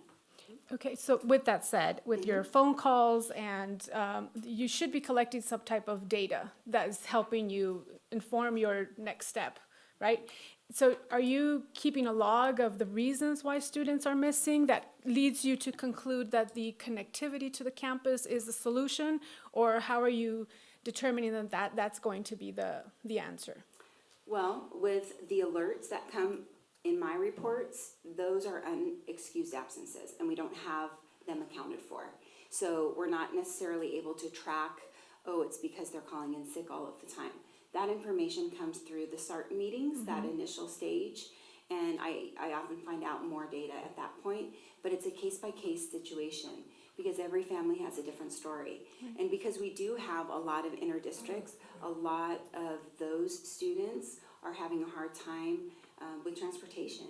There's excuses of traffic, there's job issues with the families, and so case by case, we just try to address those and we take notes. But as far as like an actual chart, there's not a consistent commonality other than, the transportation piece, and then they're sick, or they have anxiety and don't want to come to school, and then we start looking at those different channels of what we can do to bring them back, or at least offer support to get them back. Okay, thank you. That's kind of what I wanted to know. And then as far as your interventionists, you have one of each, one for English language arts, No. or just? We have one. She's right there. There she is. Mrs. Oloff teaches three. Right now, she has 3 math intervention sections, so one for each grade level, and then she has a small 6th grade ELA intervention class. Well, it's really an ELA class. We handpick those kids, so there's only 20 of them in there, so she can give them the general education curriculum with a lot of supports. That has been super helpful, and we feel like we might be able to duplicate that next year for another grade level. And then she has a 6th through 8th grade ELA section also, where they're focusing on mostly writing and comprehension. But that is what we have right now. Then we also have 2 study skills sections where we have teachers that are working with students that are having a really hard time just with those organizational skills, checking their grades, keeping them accountable for getting their assignments in, and helping them to organize. So that's kind of what we have right now. Okay, I'm looking forward to seeing the growth at Sandberg. We are too. I love Sandberg. I know you have very passionate teachers. I love them. I've met many of them. And walking into their classroom is very special. There's a very special feeling walking into Sandberg. And the teachers just like, I truly feel like they love what they do. So I just want to make sure that we are supporting them in the classroom in every way possible so that these numbers can actually change, because currently it just doesn't look good. But thank you for being here. I appreciate everything that you do to support our students. Any other questions? Yeah, I have just a couple comments. I want to commend you, honestly, on a couple of things. I'm always looking at trends in data, and really, as you're describing, we have students that are coming from Rancho and Fontana. I mean, you are fighting an uphill battle as it pertains to absenteeism anyway. I mean, it's something that I talk about with students regularly, that education is something that we all really love and strive for, but some people have to work really hard to get it. And, when we're talking about our students that are coming sometimes 40, 50 minutes, an hour sometimes in traffic to get to school, what a great strength that is for them. And what a great attribute that speaks a lot to your school. But also, I'm kind of looking at, like you said, almost a 5% decrease in absenteeism. That's a huge step when we're talking about people that are coming that far. So, as much as, absenteeism is something that we're always worried about and struggling with, to see a decrease in a trend is great, and to know that you guys are behind the ball on trying to get those kids to campus, I think it's a strength. So I want to commend you on that. Also, I would say too, that I loved the discussion about catch 'em being good, and all the research that's been done in the behavioral world about reinforcers versus punishers. Punishers breed escape and avoidance, and reinforcers create behavior change. And so the catch 'em being good is going to be really instrumental in getting your students to want to be part of a culture of change and shift that should really breed a more engaged population that will allow you to meet those goals. So great job on that. One of the things that you had mentioned was that you felt like the interventions were a little underutilized. Can you talk to me a little bit about that, or Yes. how you feel about? Yeah, so I'm talking about mostly the after school, because we know that what really counts is what you're able to do in the instructional day, because you can't count on students coming after school. Some of them have sports, they have a ride, different things like that. So the math tutorials that we offer, those are underutilized. We have some great teachers that teach those. They're ready to work on those math skills that the kids are maybe struggling with in class, but it's difficult to get those kids to come consistently. So that's what I mean by underutilized. I would love to see more, and we're working on it. What can we do? What kind of incentives can we provide? Because we do also kind of strong arm them when we're in like a meeting with their parents, and we say, they need to come. They're not doing well in math, they must come. And some of them are great. They'll say, okay, you need to take this paper and have it signed by the teacher now, and I want to see it every day. That works for some kids. So just getting them there is tough. Right, absolutely, and especially when you're talking about a parent that's got a long commute, or somebody who's trying to balance a second job or an afternoon, shift. So that's really big. And I think, the other thing too that I'll just kind of finish with is, I think that when students are not in class, it's hard to see gains academically. And so the fact that the absenteeism's on the decline, I hope is something that we continue to see, and I think that we'll start to see some progress in the other areas. You guys clearly have a lot of very capable, very smart brains working on it, so we appreciate it. Thank you. Any questions from this side of the guys? Oh, just briefly, yeah, I would love to see the scores go higher, but I understand the challenges that you guys are facing, and like Dr. Camp brought up, I did see a decrease in chronic absentee, and I saw in 2019 it was at 7.6%. I know it was pre-COVID, but something was going good back there, because I saw the standard scores up in math, so maybe take a look at that. But I know you guys are doing your best effort. Keep working hard. I know look, nothing's easy in life, and it's just, this is what makes great moments, is when you can increase that data. And so that's why we want to see is intervention by all your teachers and getting these scores up. Right, and I will say, math, having been an elementary principal and watching these teachers trying to teach math online, very hard. Yes. Because it's very hard to find the point of error. And so, when you're not right there next to a student walking around. And so, yes, coming back to school, there's a lot of holes and a lot of kids have a lot of gaps in their learning that we're working really hard to fill. Yeah, and I'm sure you guys will do it. Yeah. Thank you. You guys are doing great. It's hard after COVID, and as Trustee Munoz said, the 7.1 chronic absenteeism before COVID, and now it's just, we haven't got kids back to school. We run into situations where sometimes we don't know where families are, what they're doing. So just, you keep doing what you're doing. And I know you're looking at your claim data, you're looking at your band data, you're looking at all, continue to be standards based. And I think some schools have gotten away when we were in COVID, we were doing a lot of emergency learning. So it's just keeping the eye on the standard, keep after the kids, see if they'll come to those interventions. But the other thing we have to realize too is that kids come to school for different reasons. And as you said, it's hard for them after school because they want to go, if you take their sport away, then it's they don't want to come to school anymore, right? So we've got to try to find that balancing act of what brings them to school, what's their passion, what is that connectivity? And you talked about connections, because we know this whole game is about connections and relationships. So, and I know you guys do a great job of building those connections and relationships, but I know your teachers do too, just by looking at some of the pictures on the screen, right? Kids want to still want to come to school and they want to have fun. It doesn't matter. I want to go to school and I want to have fun every day. Me too. So, right? Exactly. So that's what we want to do as educators. So you just keep going. There's nothing we can do. We can't stop. We're just going to keep getting after it and make sure that kids come to school. There's nothing else you can do. Just keep going. And you know what? I would say, you, at least from my perspective, and I think, Robin, you know this, as we work together at Glendora High School, take as many risks as you want, okay? Whatever happens, and you just restart if it doesn't work. Big deal, right? We got to take those risks. We got to see what sticks and what good things we can do for kids. So, yeah, take as many risks as you can. I'll support that for sure. Thank you. Thank you, you guys. Great presentation. I have a little bit different story than keep doing what you're doing. The good stuff, yeah. But I struggle with the scores, and specifically, like, there's 9 subgroups, and of the 9 subgroups, only 3 of them meet the standard.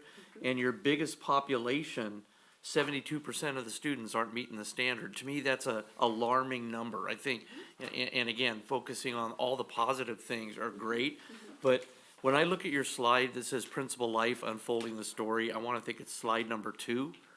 It's different than the data where I have your fact sheet. Like for some reason, African American scores and Filipino scores aren't there. It says NA. They're on your fact sheet, but they're not on your Unfolding the Story. And I mean, it doesn't help the color chart, but I'm just wondering why they're not included on the Unfolding the Story slide. I don't know. On the data slide. They're on this scorecard, but they're not on this scorecard. And I know one of them is like a 2% of the population, or 2% compared to the district's Right. one. It's above the district's number, so I would think it would be there. But I have no idea what the population is, just the percentages. Right, because it's not a significant subgroup, that's why. That's why it's not represented on that one. But it's on the scorecard. Yes, because that's a demographic page, that's just gonna tell you all of our kids, all the different ethnicities that are represented, right? All right, and then just my silly thing is that your statement, embrace diversity, commitment to excellence, that's awesome. I probably would take grow academically and make that my first one, because it seems like you got the other ones figured out pretty well. But I would just start every day with that. I personally, as a board member, when you ask me what I can do for you, I want to help create policy and help create situations where you succeed, which means if you need more math interventionists, whatever that might be, I want to help you get there, right? So that's what I want to be keen to. And again, I have a Wednesday meeting at 10 o'clock weekly here. My next Wednesday meeting, I think I'm already meeting, in addition to my superintendent, with a couple of the other cabinet members. I'd love to fit Dr. Naharro in there so she can help me see the light. I need my fog lights for this one, and I want to just be able to break through a little bit. But I do know both of you, and you guys are phenomenal when I'm up there. Great things are happening. but I just want to focus, I just would like to see an improvement on those scores, And which we are would too. the significant population, which is what I'm not an academic, and so I look at more of the numbers and say, okay, what can we do to just put a blip towards an improvement there? And especially on mathematics, it needs to happen, right? Well, just to reassure you, I'm gonna interject one little piece to share, Yes. because we didn't give it to you in our presentation, but, you know, we use state scores, and we get this data, and it's such a driving force, because the numbers are reality. And so, of course, both of us, we wanna see those numbers go up. We want our students proficient, that's the goal, that's what education's about. What we're trying to push into the school more of is frequent data-driven instruction. And right now, we have some data, but not enough. Not as much as we'd like. And I think that speaking more about how do we assess, and then how do we collaborate as educators to drive our instruction, that's what's gonna make the difference in our numbers. So, that's our vision. It's a work in progress. We recently met with our cousin middle school, and all the departments had conversations about common assessments so that we can start gathering data at the start of each quarter. And then using that to drive instruction in the math classroom is gonna be very powerful, in my opinion. But we wanna do that not just for math, but all of our subject areas. Because we believe, and as a, former English teacher, unless we know where the areas of growth and the needs are, we can't address them. And then it just becomes blanket teaching. We just don't want blanket, we wanna go more specific. And I think that's where we'll see the difference, but it is kind of the next steps for us as new administrators on that campus. Mr. Lopez has something to say. Yeah, so, question for you. Cross-curricular conversations, because what happens is ELA and math get hammered, right? Because English teachers, math teachers, because everybody puts the focus on those two areas. It's not, but it's not necessarily the case, right?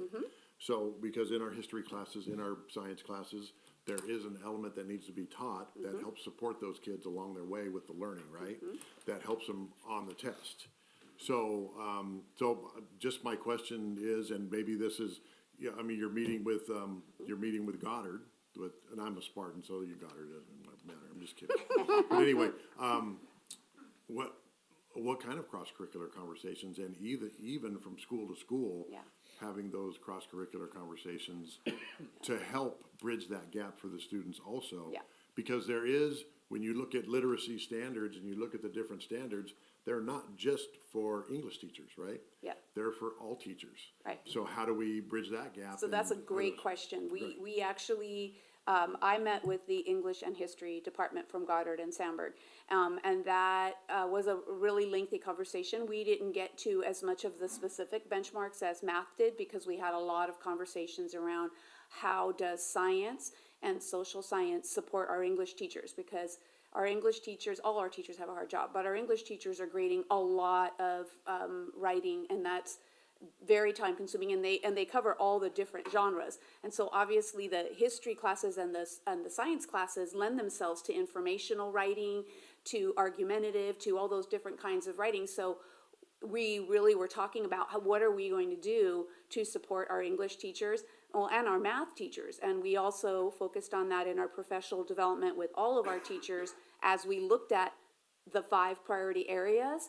So we had everybody, our PE teachers, everybody kind of going around and saying, what can you as a department do to support our English scores? Because it's not just our English teachers' jobs. We know about writing across the curriculum. We've been talking about that for 2 decades. We really need to do that. And we talked about simple things. And so we're kind of in the process. We have long sheets that we're going to be going through so that we can come to some consensus on some real tangible things that we're going to be doing in the different departments to support the writing portion particularly, and also to support the math.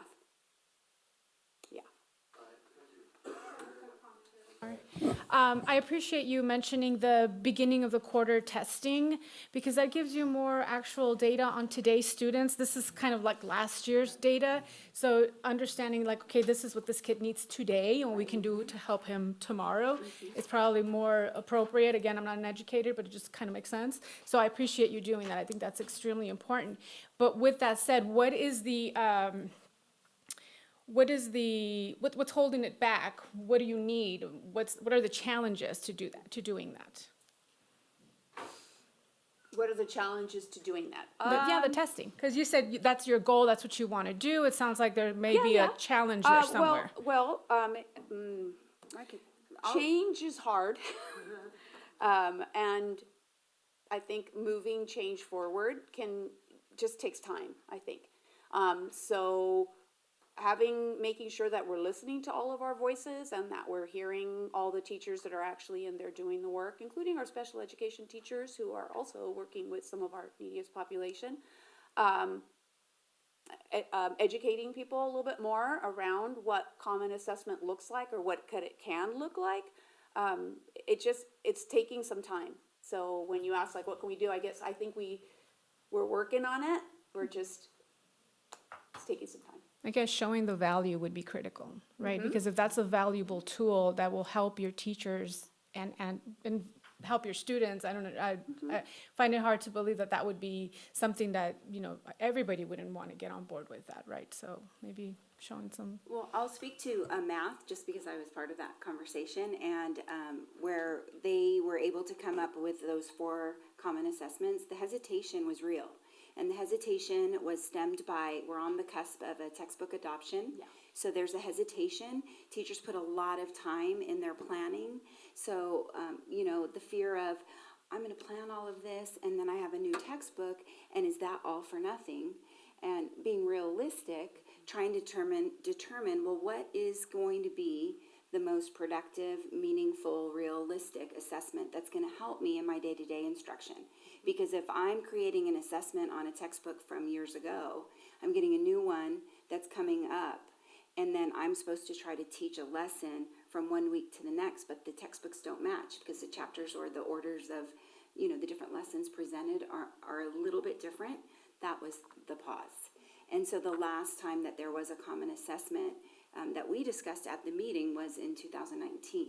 So there's been other forms of assessments that have been referenced, so it's not like we haven't been doing them, right. But something that's driving the day-to-day instruction has been missing. So super thankful, really honored to have worked with our math teams from Goddard and from Sandberg, because they came together and we created a plan. So regardless of what the upcoming adoption looks like, this is something that we can use right now that is still productive, meaningful, and teachers feel good about. I appreciate you also working with Goddard because, we're all Glendora, right? These are all our kids, and so it's important that if it's working at Goddard, it should work at Sandberg, right? Sure, you may need to tweak it a little bit. So I'm grateful that you guys are working together and seeing what's working over there and maybe apply that to Sandberg. So thank you again for all of your work. Thank you. All right, we'll wrap it up, ladies. That's it for the night. Thank you. Our next staff presentation is 5.2 Whitcom High School presentation by Principal Shibata.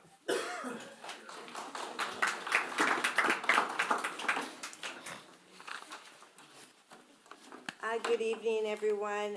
President Clifford, board members, Dr. DeGracia, and the executive cabinet. Thank you for the opportunity to share what makes Whitcom special and why I am proud to be a Wildcat. And I just want to give a shout out to my team that's here supporting me and, staying up late to be here. Thank you so much. We're wearing our Whitcom shirts, so thank you for being here. So the story of Whitcom that I want to share is, first of all, we are newly named a model continuation high school by the California Department of Education. So we're very proud of that. And we're also applying for exemplary program for our athletic program. So we're very proud of that. And we're also currently going through our WAS accreditation, which is a lot of work. And I'm very confident that we will be fully accredited by the end of this cycle. So, but our story here at Whitcom is a story of opportunities and second chances. Each student that comes to Whitcom comes with unique experiences, challenges, and obstacles that have shaped their educational journey. We serve students who are credit deficient and need an alternative to the traditional high school setting.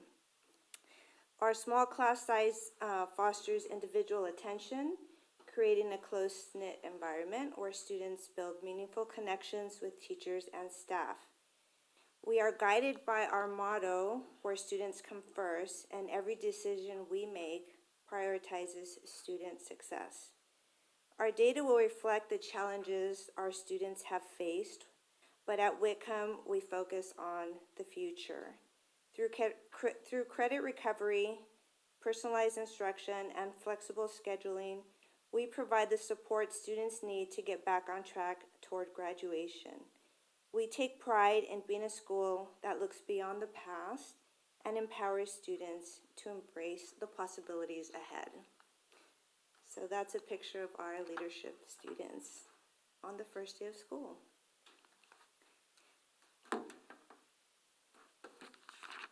Okay, so this slide represents our dashboard data. However, our small student population limits the scope of the information presented. So last year, only 28 students, 11th grade students, participated in testing, and the dashboard requires a minimum of 30 students per category to assign an indicator color. So much of our disaggregated data remains unavailable or hidden due to our small numbers. However, you can see some important trends in our data. So looking at our demographic trends, our two largest ethnic groups continue to be white and Hispanic students, which is consistent over the past 3 years. However, the number of students with disabilities has increased significantly, rising from 37.1% last year to, the previous year, to 55.7% and the year that this data is collected, which is well above the district average of 15.5%. So this increase is largely due to our specialized program for students with emotional disabilities, or the SAIL program. Additionally, 55.7% of our students are socioeconomically disadvantaged compared to the district average of 32.4%. As far as our academic performance in English language arts, we saw a notable improvement, which on the bottom left side is in green, with 25% of our students meeting the standard, up from 8.33% the previous year. However, this progress was not reflected in our math performance, which is prompting several key changes to our math program, which we have implemented this year.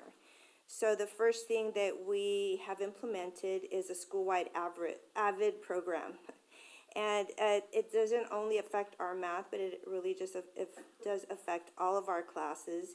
And the AVID is to increase academic rigor. And we have professional development, where our math teacher attended the AVID conference to enhance instructional strategies.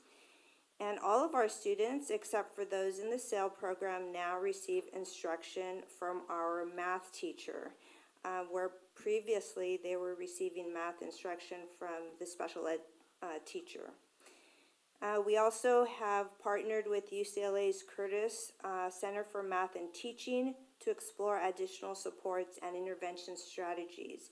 And we have met with them, and they have given us some ideas on how to improve math achievement for our students. So moving forward, many of our students face academic challenges, and we remain committed to providing meaningful support while increasing rigor, particularly in mathematics. Okay, so this slide is some additional dashboard data, which I will briefly analyze and provide an action plan. So I'd like to talk about our suspension rate first of all. So our suspension rate is red, indicating an increase in suspensions compared to the previous years. So there are several factors that contributed to this rise. First of all was the change in administration. So last year was my first year at Whitcom, and with a completely new leadership team, there were some adjustments in our discipline procedures. And in addition to that, there was increased student accountability. We had stricter enforcement of behavioral expectations, which did lead to a temporary spike in suspensions. To address this, we have implemented changes to our discipline approach this year, including a detention period led by a teacher who provides restorative practices and care courses for students, increased counselor support, where counselors and interns can provide check-ins and intervention strategies to mitigate social emotional issues that contribute to suspendable behavior, and the use of restorative practices and progressive discipline to promote responsibility, accountability, and opportunities for improvement. Next, I'd like to speak about the graduation rate.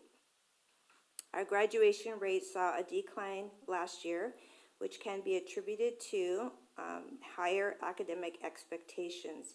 We have strengthened rigor across all classes, ensuring curriculum aligns with standards and district-approved materials, and increased student accountability. Students are held to higher academic expectations.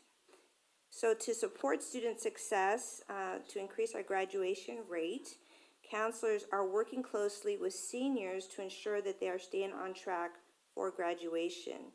And we have added an additional counselor who is focusing on the most at-risk students and conducting Tier 3 student and parent intervention meetings. Now to our college and career indicator. Our college and career readiness indicator is also red, and through data analysis, it was revealed that this shift was due to just one student. And this is a common challenge for small schools where a single student can significantly impact data trends.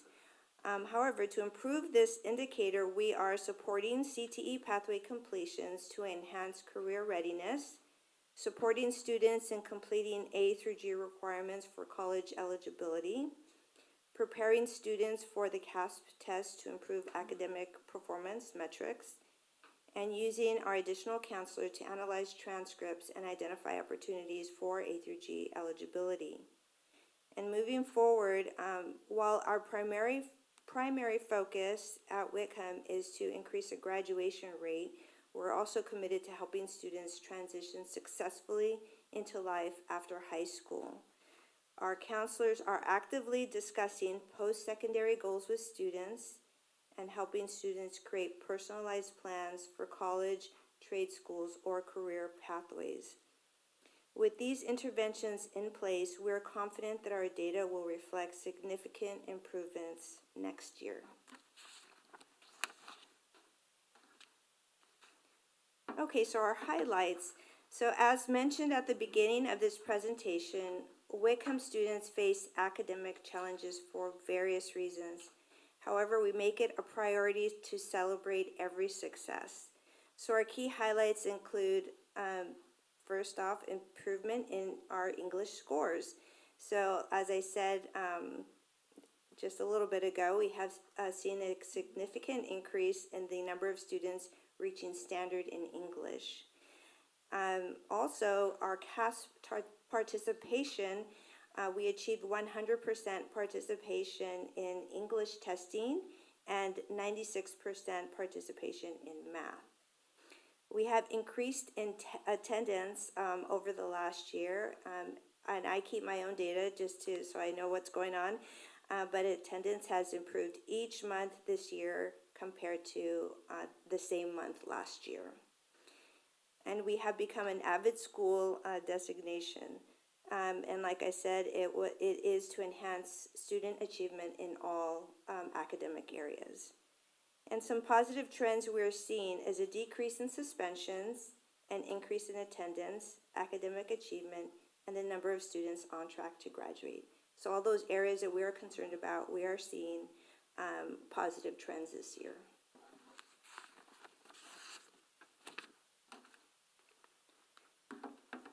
Okay, so our our Whitcom glows. So these kind of go along with our previous slide of our highlights, but our increased attendance is due to our attendance policy, where we hold students and parents accountable, leading to higher attendance rates.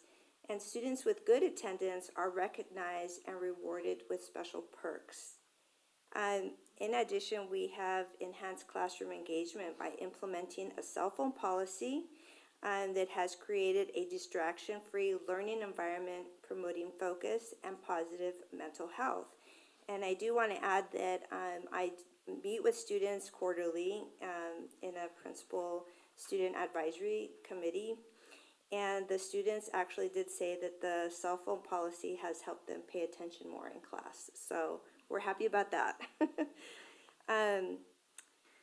We also have increased our academic rigor by the implementation of AVID in our school. And our focus this year, we are a brand new AVID school, so we're taking, baby steps. So our focus this year is on note-taking and organization. So each teacher every month in our staff meeting are taught a different type of note-taking tool. And most of the teachers have students maintain some kind of a notebook in their class. And then the last one is positive school climate. We celebrate student success through multiple recognition programs, including Student of the Month, Walkout of the Week, Honor Roll, Shoutouts, and participation in athletics. And I do have to say that the students are so happy to participate in athletics. You should see them just walking down the hallway after they come back from a game, having, even if they didn't win, just enjoying themselves. They just are just happy to, be a part of the athletic program at Whitcom. Okay, so some things you may not have known about Whitcom is that we really, truly are a campus of alternative programs. There are currently 6 programs on our campus. The one that we're focusing on today is our Continuation High School, which includes students that are 16 years and older, typically 11th and 12th grade students, but it may include 10th grade students who are 16 years old. And currently we have 68 students in that program. We also offer a 10th grade opportunity program for 10th grade students who are under 16 years old, and we currently have 8 students in that program. And I just have to say we have more than 8 10th graders because, like I said, some of them are over 16, and once they turn 16, they kind of move into the continuation program. We also have a SAIL program for students with emotional disabilities, and SAIL stands for Social Academic Independent Learning. And we currently have 12 students in that program, which is actually at maximum. So 12 students is a maximum for a program with for students with emotional disabilities. We also have the Gold program on our campus, which is full with 100 students. And these students include middle school and high school students throughout the district. The 5th program on our campus is the GREAT program, and GREAT stands for Glendora Resource Education Adult Transition, GREAT. And this program focuses on learning life skills for independent learning for students who are 18 to 22 who have moderate to severe disabilities. Some of you may have purchased the dog treats that they sell every year. So that is our GREAT program, and this program has 29 students. And the last program that is on our campus is the Adult School program, which does include the Parent Education program at Williams. But on our campus, we have the ESL program and the High School Diploma program. We are working on growing those programs, and we currently have approximately 58 students enrolled. It kind of shifts because we have students graduating all the time from the diploma program. So like I said, Whitcom truly is an alternative education campus.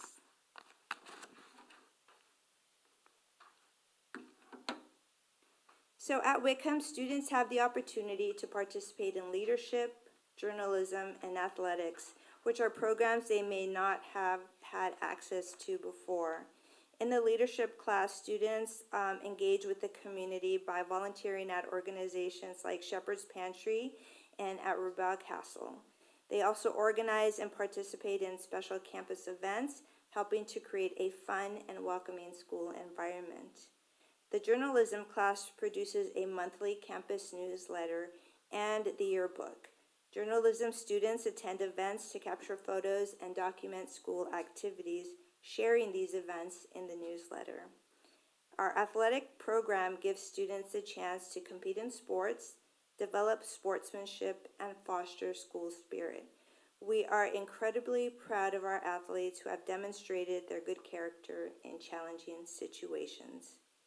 Many of our students did not have the chance to participate in these programs at their previous schools. Now they are excited to be part of the programs that shape the campus culture. One student shared, "What I like about school is being able to play sports and make the school proud. I try harder in class so I can be eligible to play." So they do have to be eligible to play. Okay, and then talking about our staff, the Whitcom staff truly is special and deeply understands our student population. During my principal-student advisory meeting, I asked the students what they like most about Whitcom, and they all said that it's the connections they have with the staff. They feel welcome, valued, cared for, and supported. Our staff collaborates on all aspects of the school, supporting the students, planning activities, and refining teaching practices. And because of this teamwork, we have been able to develop policies that promote student success, including our attendance and our phone policy. We strive to create a positive and inclusive experience. With new students enrolling throughout the year, we make it a priority to ensure that they feel supported and know they belong. At Whitcom, we live by our motto, where students come first. Our students are the reasons for what we do.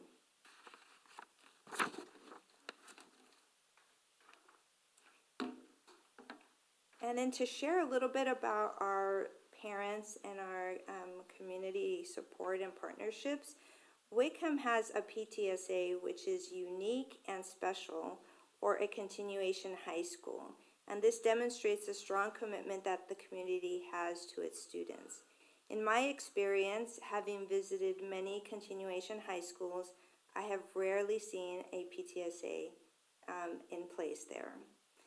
Our PTSA plays an important role in supporting us with back-to-school gifts, staff welcome lunch, Red Ribbon Week, Yellow Ribbon Week, prom, and testing snacks. They also organize our annual fundraiser, Ladies Night Out, which just happened a few weeks ago, where participants can win baskets and other prizes, which again shows strong community support for Whitcom. Parents and community members actively participate in our quarterly recognition brunches, celebrating student achievements, and back-to-school night and graduation. We're so grateful for the support of our parents, the community, and PTSA.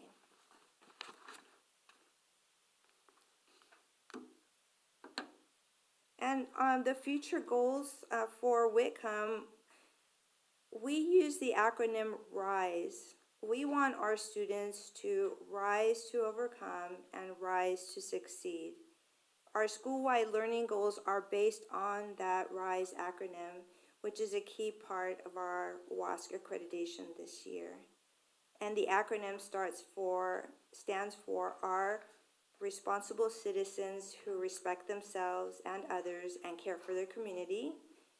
I, individuals who set and achieve personal goals and participate in a global society. S, scholars who engage in the learning process, think critically, and solve problems. E, effective communicators who speak, listen, and write productively and advocate for themselves.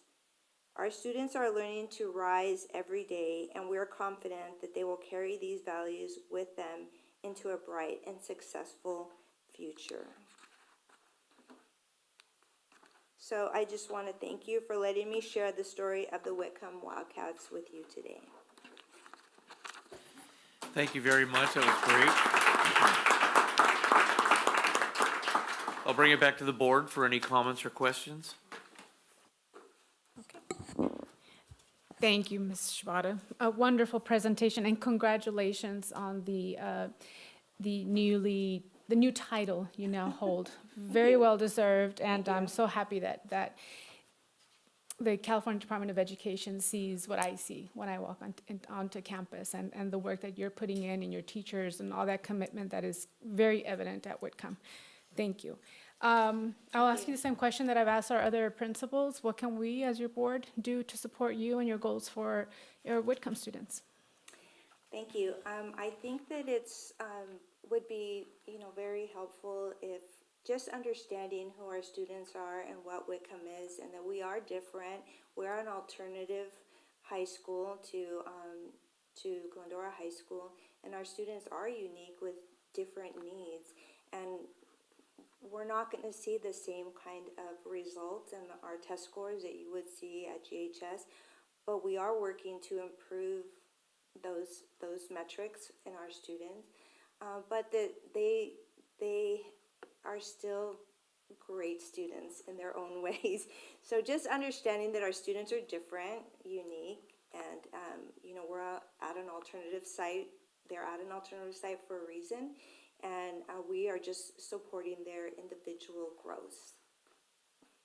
I agree with you when you say that your students are special. They are all. I mean, I've never had an interaction with the Whitcom student that I didn't enjoy. They're all just amazing students, and the job that they did at Ladies Night Out, serving us and just with a smile, very professional. I was very grateful that they were there and that they get that opportunity, because I think it's a great opportunity for them to also serve their community in the way that the community is also serving them. So that's a great experience for them to have.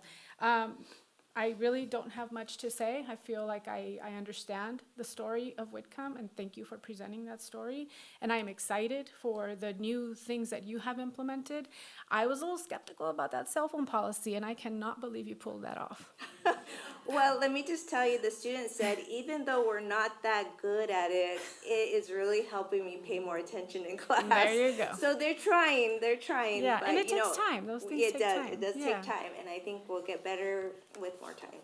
Thank you. Thank you for being here. Thank you. Thank you so much for your presentation. I have to say, in the multiple times that I've been to the school in my short time here up on the board, I have been so impressed with your campus and your staff.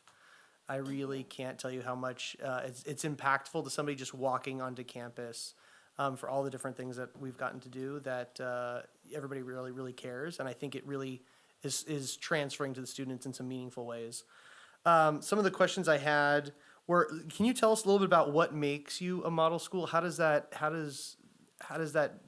they come up with that title? Sure. So we had to prepare a report and submit it to the Department of Education, and then they had a team come to our school and observe our classrooms, talk to students, talk to teachers, talk to some board members and district leadership, community members, parents, and they got feedback from all of these different meetings that they had, and what they read in the report, verified that those were things that we were doing. It's very similar to a WASC report, and they found that we were, doing things very well at Whitcom, so we're very proud of that. And Awesome. Yes, it was a process. I imagine. Some of the things that you had mentioned were things like the change in administration and student accountability and higher academic expectations. Yes. So I imagine you're starting to see on the ground how these things are going. And before, you're like, well, we're going to get are you seeing progress and success with that? Absolutely. So last year there were some growing pains, like students, Always.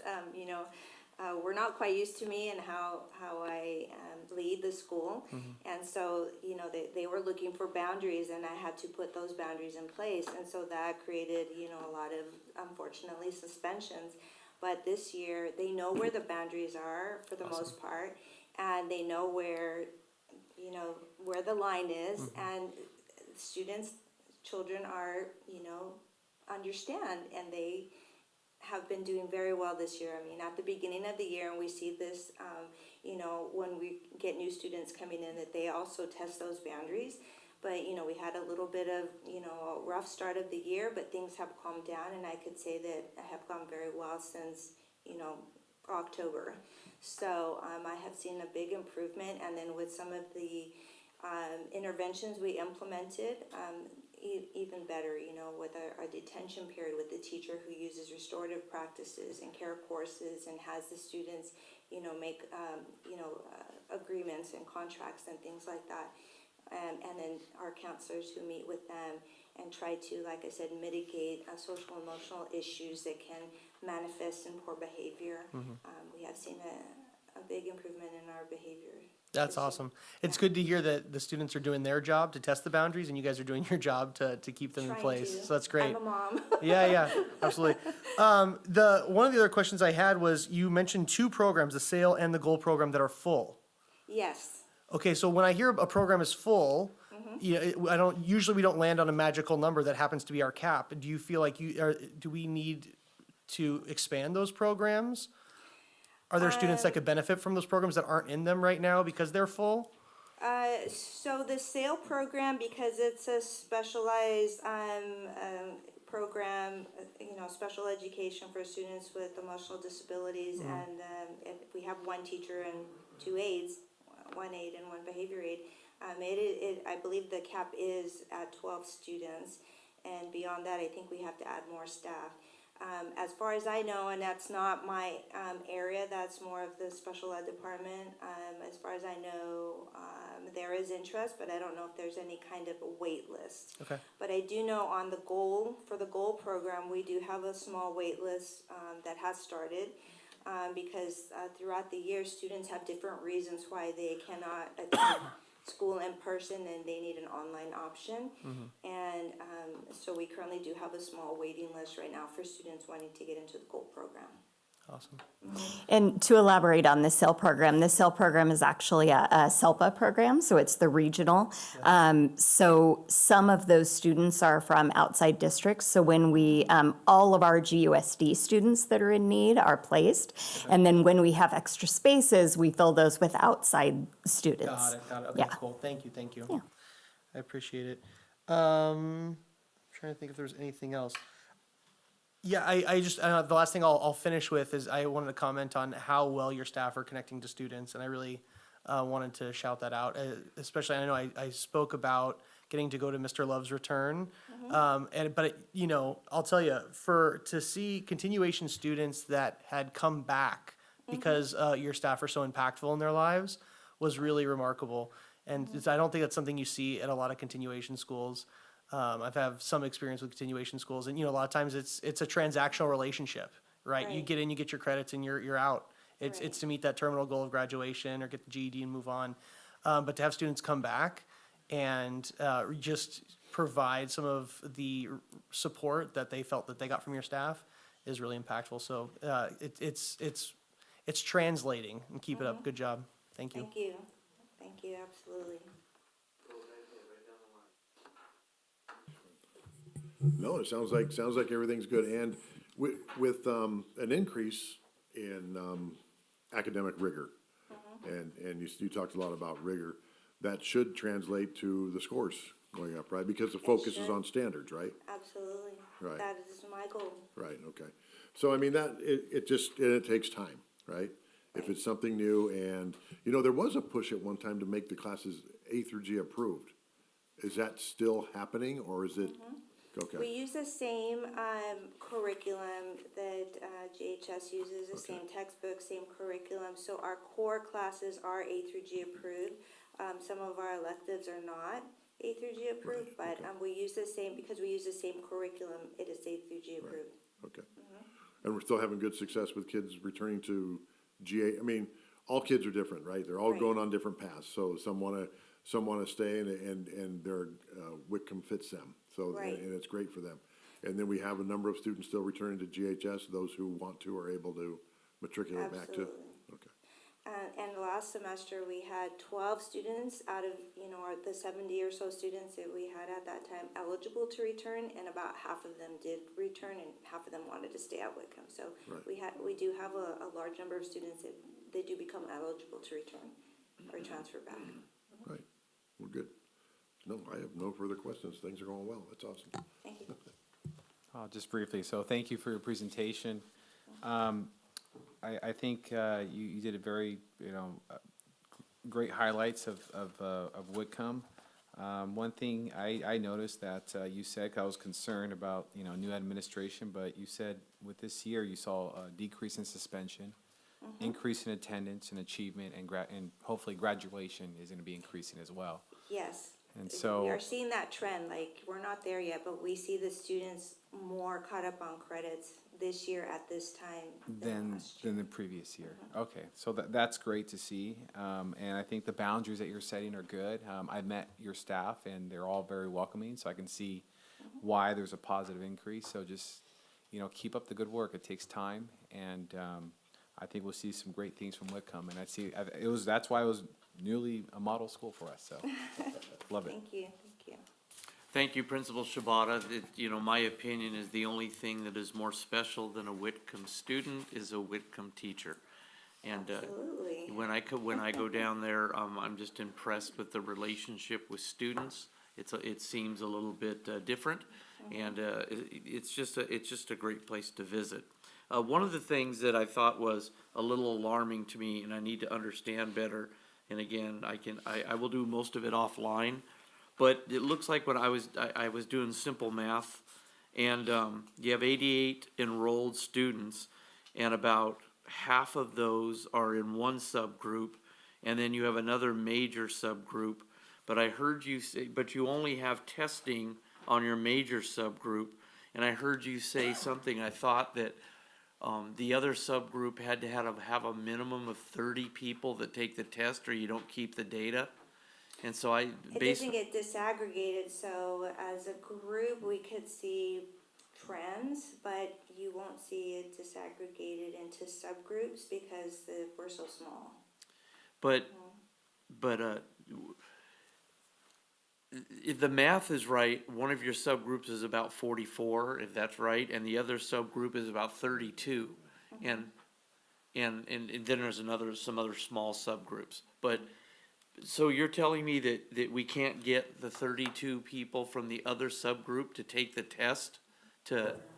What am I To missing with clarify that? only 11th grade tests. So even though you might have 33 students in a group, some of those are 11th, some are 12th, you only test 11th graders for CASP. So only a small portion of the student population is testing. What about not just CAS, but the SBAC, like for mathematics, that's all just the 11th grade? So you're saying then of your subgroups, only one subgroup had enough 11th graders to test? They all test, but their data, so for example. Only one subgroup had enough to data show the data. Enough student numbers to show the data. We still get the data behind the scenes, so we'll still see those individual reports for each student, but they won't disaggregate them by subgroup because they don't have a high enough student number. Okay. So that you won't see an indicator color for that subgroup. Okay. Yeah. Sorry, it's a little confusing. It's confusing not, for me too. it's either a little or a lot. I would argue in my defense, it's a lot, So but just to add to your I confusion. have work to do, Dr. Navarro. I got you, don't worry. Just add a little bit more to your confusion is that even though we have more than 28 11th graders that actually tested, we had more like 44 11th graders testing. We only get numbers for 28 because they were consistently enrolled from October. So we can only get scores for students that have been consistently enrolled for a certain amount of time. Sorry, forget I said that. Erased. Yeah, sorry. Anyways, thank you again. Very good. No further questions, we'll move on. You guys can sneak out, we won't judge you for that. The next item we have, if there's no other questions or comments, is item 6.1. We're moving to our discussion action items. 6.1 is to recommend that the Glendora Board of Education vote for one candidate to serve on the sub-region 23-C CSBA Delegate Assembly. Presentation by our superintendent. Yes, I believe you have one candidate up for consideration, and that is the incumbent, Eileen Jimenez from West Covina Unified, for your All right. consideration. Thank you for that. Is there any, first off, can I have a motion for 6.1? We have a motion. Is there a second? I'll second. We have a motion and a second. That being said, is there any further discussion on the issue? Awesome. Okay, let's move to the vote. All those in favor? Aye. Any opposition? All right, 6.1 is passed. We'll move to 6.2, which is a board bylaw revision. Double B 9320, meetings and notices presented for first reading. Dr. DeGrazia. Yes, Mr. Clifford, members of the board, this is the bylaw that we wanted to bring back for your consideration at Trustee Lopez's request and the board's direction to review. We've made some nominal changes, cleaned up some things in regards to which meetings have 2 months, or 2 meetings, and which months have 2 meetings a month versus 1, and also the time for which board meetings would start. This suggests the change from 7 p.m. to 6 p.m. This is for first reading and for your consideration. Okay, And one move more forward. time for the note for the public. There's been an ask on the agenda. Our meetings start at 7 p.m. We're now asking to change those to 6 p.m. Correct. Okay, which means if we have closed session, it would probably start at 5 or 4, depending on that. Our meetings would start at 6, which is an hour earlier, right? Nothing else, and then there's some other cleanup items that have been posted. Is there a motion to support that? So if you would like We- to waive the second reading and turn it into an action item? Yes, yes, that's what I would like to do. So let me backtrack for a minute. So, I will make a request to have a motion to, say it again, Tracy? Waive the second reading and adopt this, resolution or, board bylaw. If we could have that motion. Is there a So moved. approval? There you go. Thank you, Paul. We have an approval of that motion and we have a second. Now we can have a discussion. Is there any need for further discussion on the issue? I just want to clarify, so if we have complications with, if we need a 2-hour closed session and with commutes and all kinds of things, we have a difficult time, we can go to closed session after, is that correct? Yes, we can make a choice. We can do any of those. We can do closed session before, after. We could start it at 5, go from 5 to 6. If we don't get done, we could start open session at 6. And then we can go back in. We have flexibility, just like we do now, where if we had to stay until 6:15 or 6:20, there is flexibility, but the agendized and scheduled time would be 6 o'clock or 1,800 hours for you people that use military time. Sounds good. Okay? Yeah. Any other discussion? All right, so we have waived the second reading. All those in favor? Aye. Any opposition? All right, there we go. We'll move to 6.3, which is an approval of a resolution 24-25-10 to implement classified services reductions due to a lack of work/lack of funds. Dr. DeGrazia. Dr. Osborne will speak to this. Thank you. Yes, thank you, Dr. DeGrazia. I'd like to give the board background on items 6.3 and 6.4. Both are resolutions for a classified layoff to help address the 3.8 million structural deficit. Layoff decisions are extremely difficult for any organization. These decisions do not happen in isolation, and we consider with great care the needs of our students, their families, and most importantly, the impacted staff. And so for the first layoff resolution under 6.3, that has to do with reducing our adult transition program from 3 classrooms down to 2. The reason for that is a lack of students for the incoming school year, and so we would need to reduce that by one section. As a result of that, we would have a reduction in staff. It would impact 4 instructional assistants, and mild moderate would be transferred to other positions in the district due to their seniority, and we would lay off the 4 most least senior mild moderate instructional assistants throughout the district. The second resolution has to do with a special program down at Williams Education Center. We have our Tiny Tartans Preschool.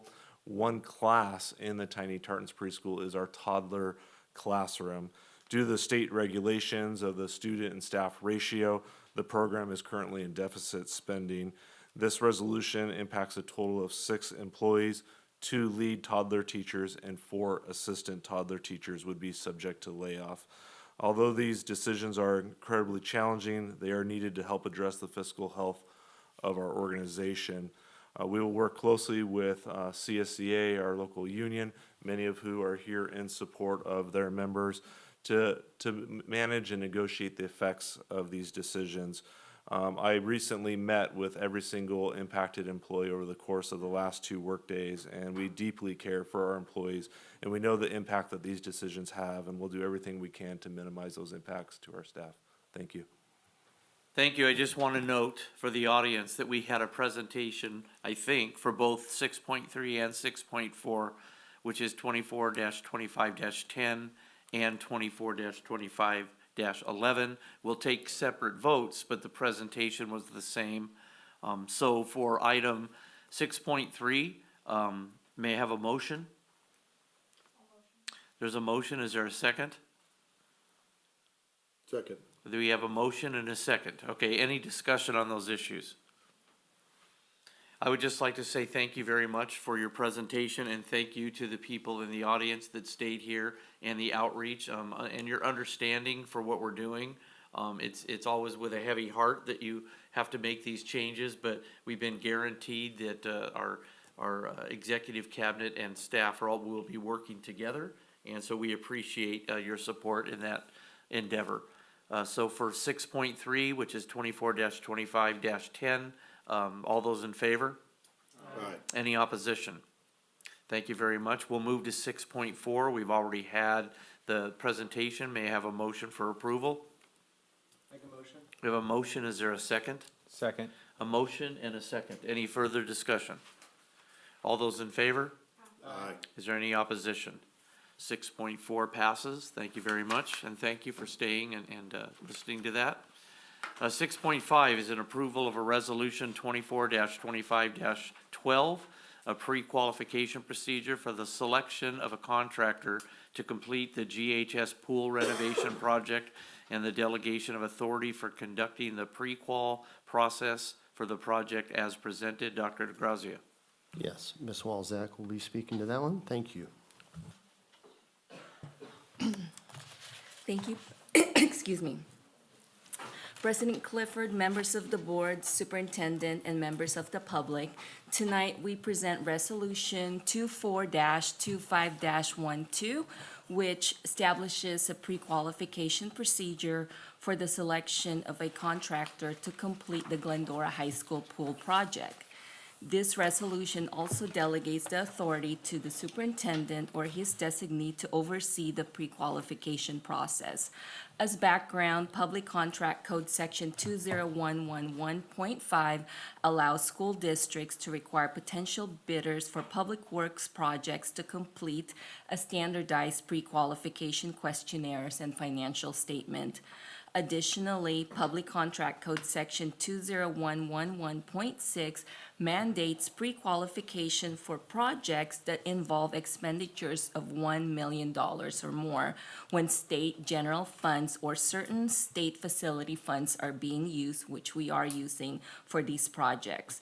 To comply with these legal requirements, GUSD has developed a standardized pre-qualification questionnaires and rating system to make sure that all potential contractors meet necessary qualifications related to licensing, bonding, insurance, financial stability, work experience on similar projects, and safety and legal compliance. The goal of this pre-qualification process is to mitigate the risk to the district by ensuring that only qualified, financially stable, and experienced contractors are allowed to bid. This approach helps safeguard the public funds and ensures the quality workmanship and promotes timely project completion. Under Resolution 24-25-12, the board will, 1, approve the pre-qualification process, including the standardized questionnaire and rating system, authorize the superintendent or designee to implement and oversee the pre-qualification process, and 3, require all bidders to be pre-qualified at least 5 days before the submission. At this time, I welcome any questions or comments. Okay, before that, do we have a motion for approval for this item? There's a motion. Is there a second? A motion and a second. Now we can have a discussion. Any questions for our CFO? Nope. I'm grateful for the cooperation of the city in this too. The Yes. city has a piece of it. I want all of our citizens to know that it's the Glendora High School's pool, and during the summer, there's a portion where it's our city's public plunge, for lack of a better term. So it's part of that, a memorandum of understanding we have with the city. So a portion of that is coming from the city, and we're grateful for that. That being said, all those in favor? Any opposition? So that passes. Thank you very much for that presentation. Our next items are the consent item, which is 7.1. That includes items 8.1 through 11.3 that will all be approved by one vote unless a trustee pulls one of the items for discussion. May I have a motion for approval? So moved. There's a motion. Is there a second? A motion and a second. Any discussion? All those in favor? Any opposition? The consent calendar passes. Our last item is adjournment, and if you recall, yes. Sorry, before you adjourn, can I ask if I can have a quick conversation with the board? Two of the biggest question, or most common questions that I get from our community members, one has to do with special education, and the second is with our fields. And I know we've had this conversation a number of times, and we all want to see that, come to a beautiful solution.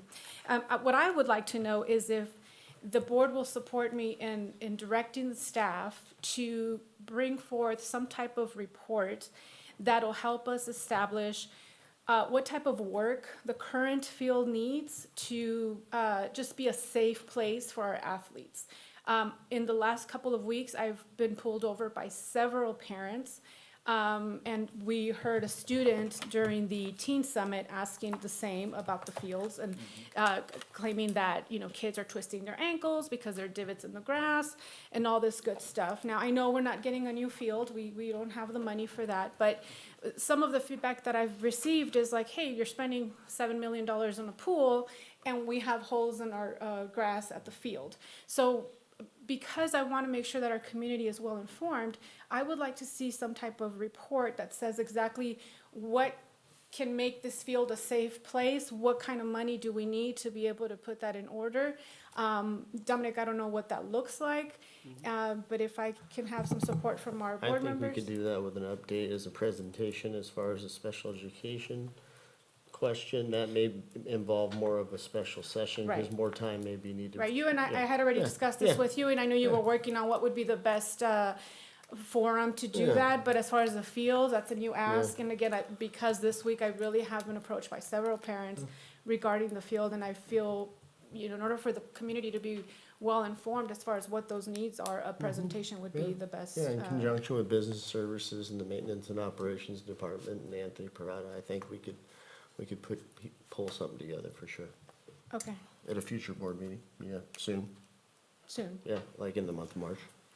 Yeah, I'd be in support. I have no idea what the special education one is, so maybe at the next meeting, at the direct board comments, you could let us know what that is to get support for that. That'd be the appropriate time when we do our board comments earlier in the night, then that way we could at least understand it, agendize it. I certainly support the field one. I'd like to hear what the special education one is, but I think we all get a lot of questions about the high school, right? Yeah. High school field and track, and I think we've all said something about it, so I think it would be nice to have an agenda item talking about the current status and what we could do to at least have a practice field and a track that they can use safely. Safely. And, you know, that could come up. Do you have any time, within a time frame, a month? Or I don't know, Dr. DeGrazia, what that looks like and when you think that can be ready.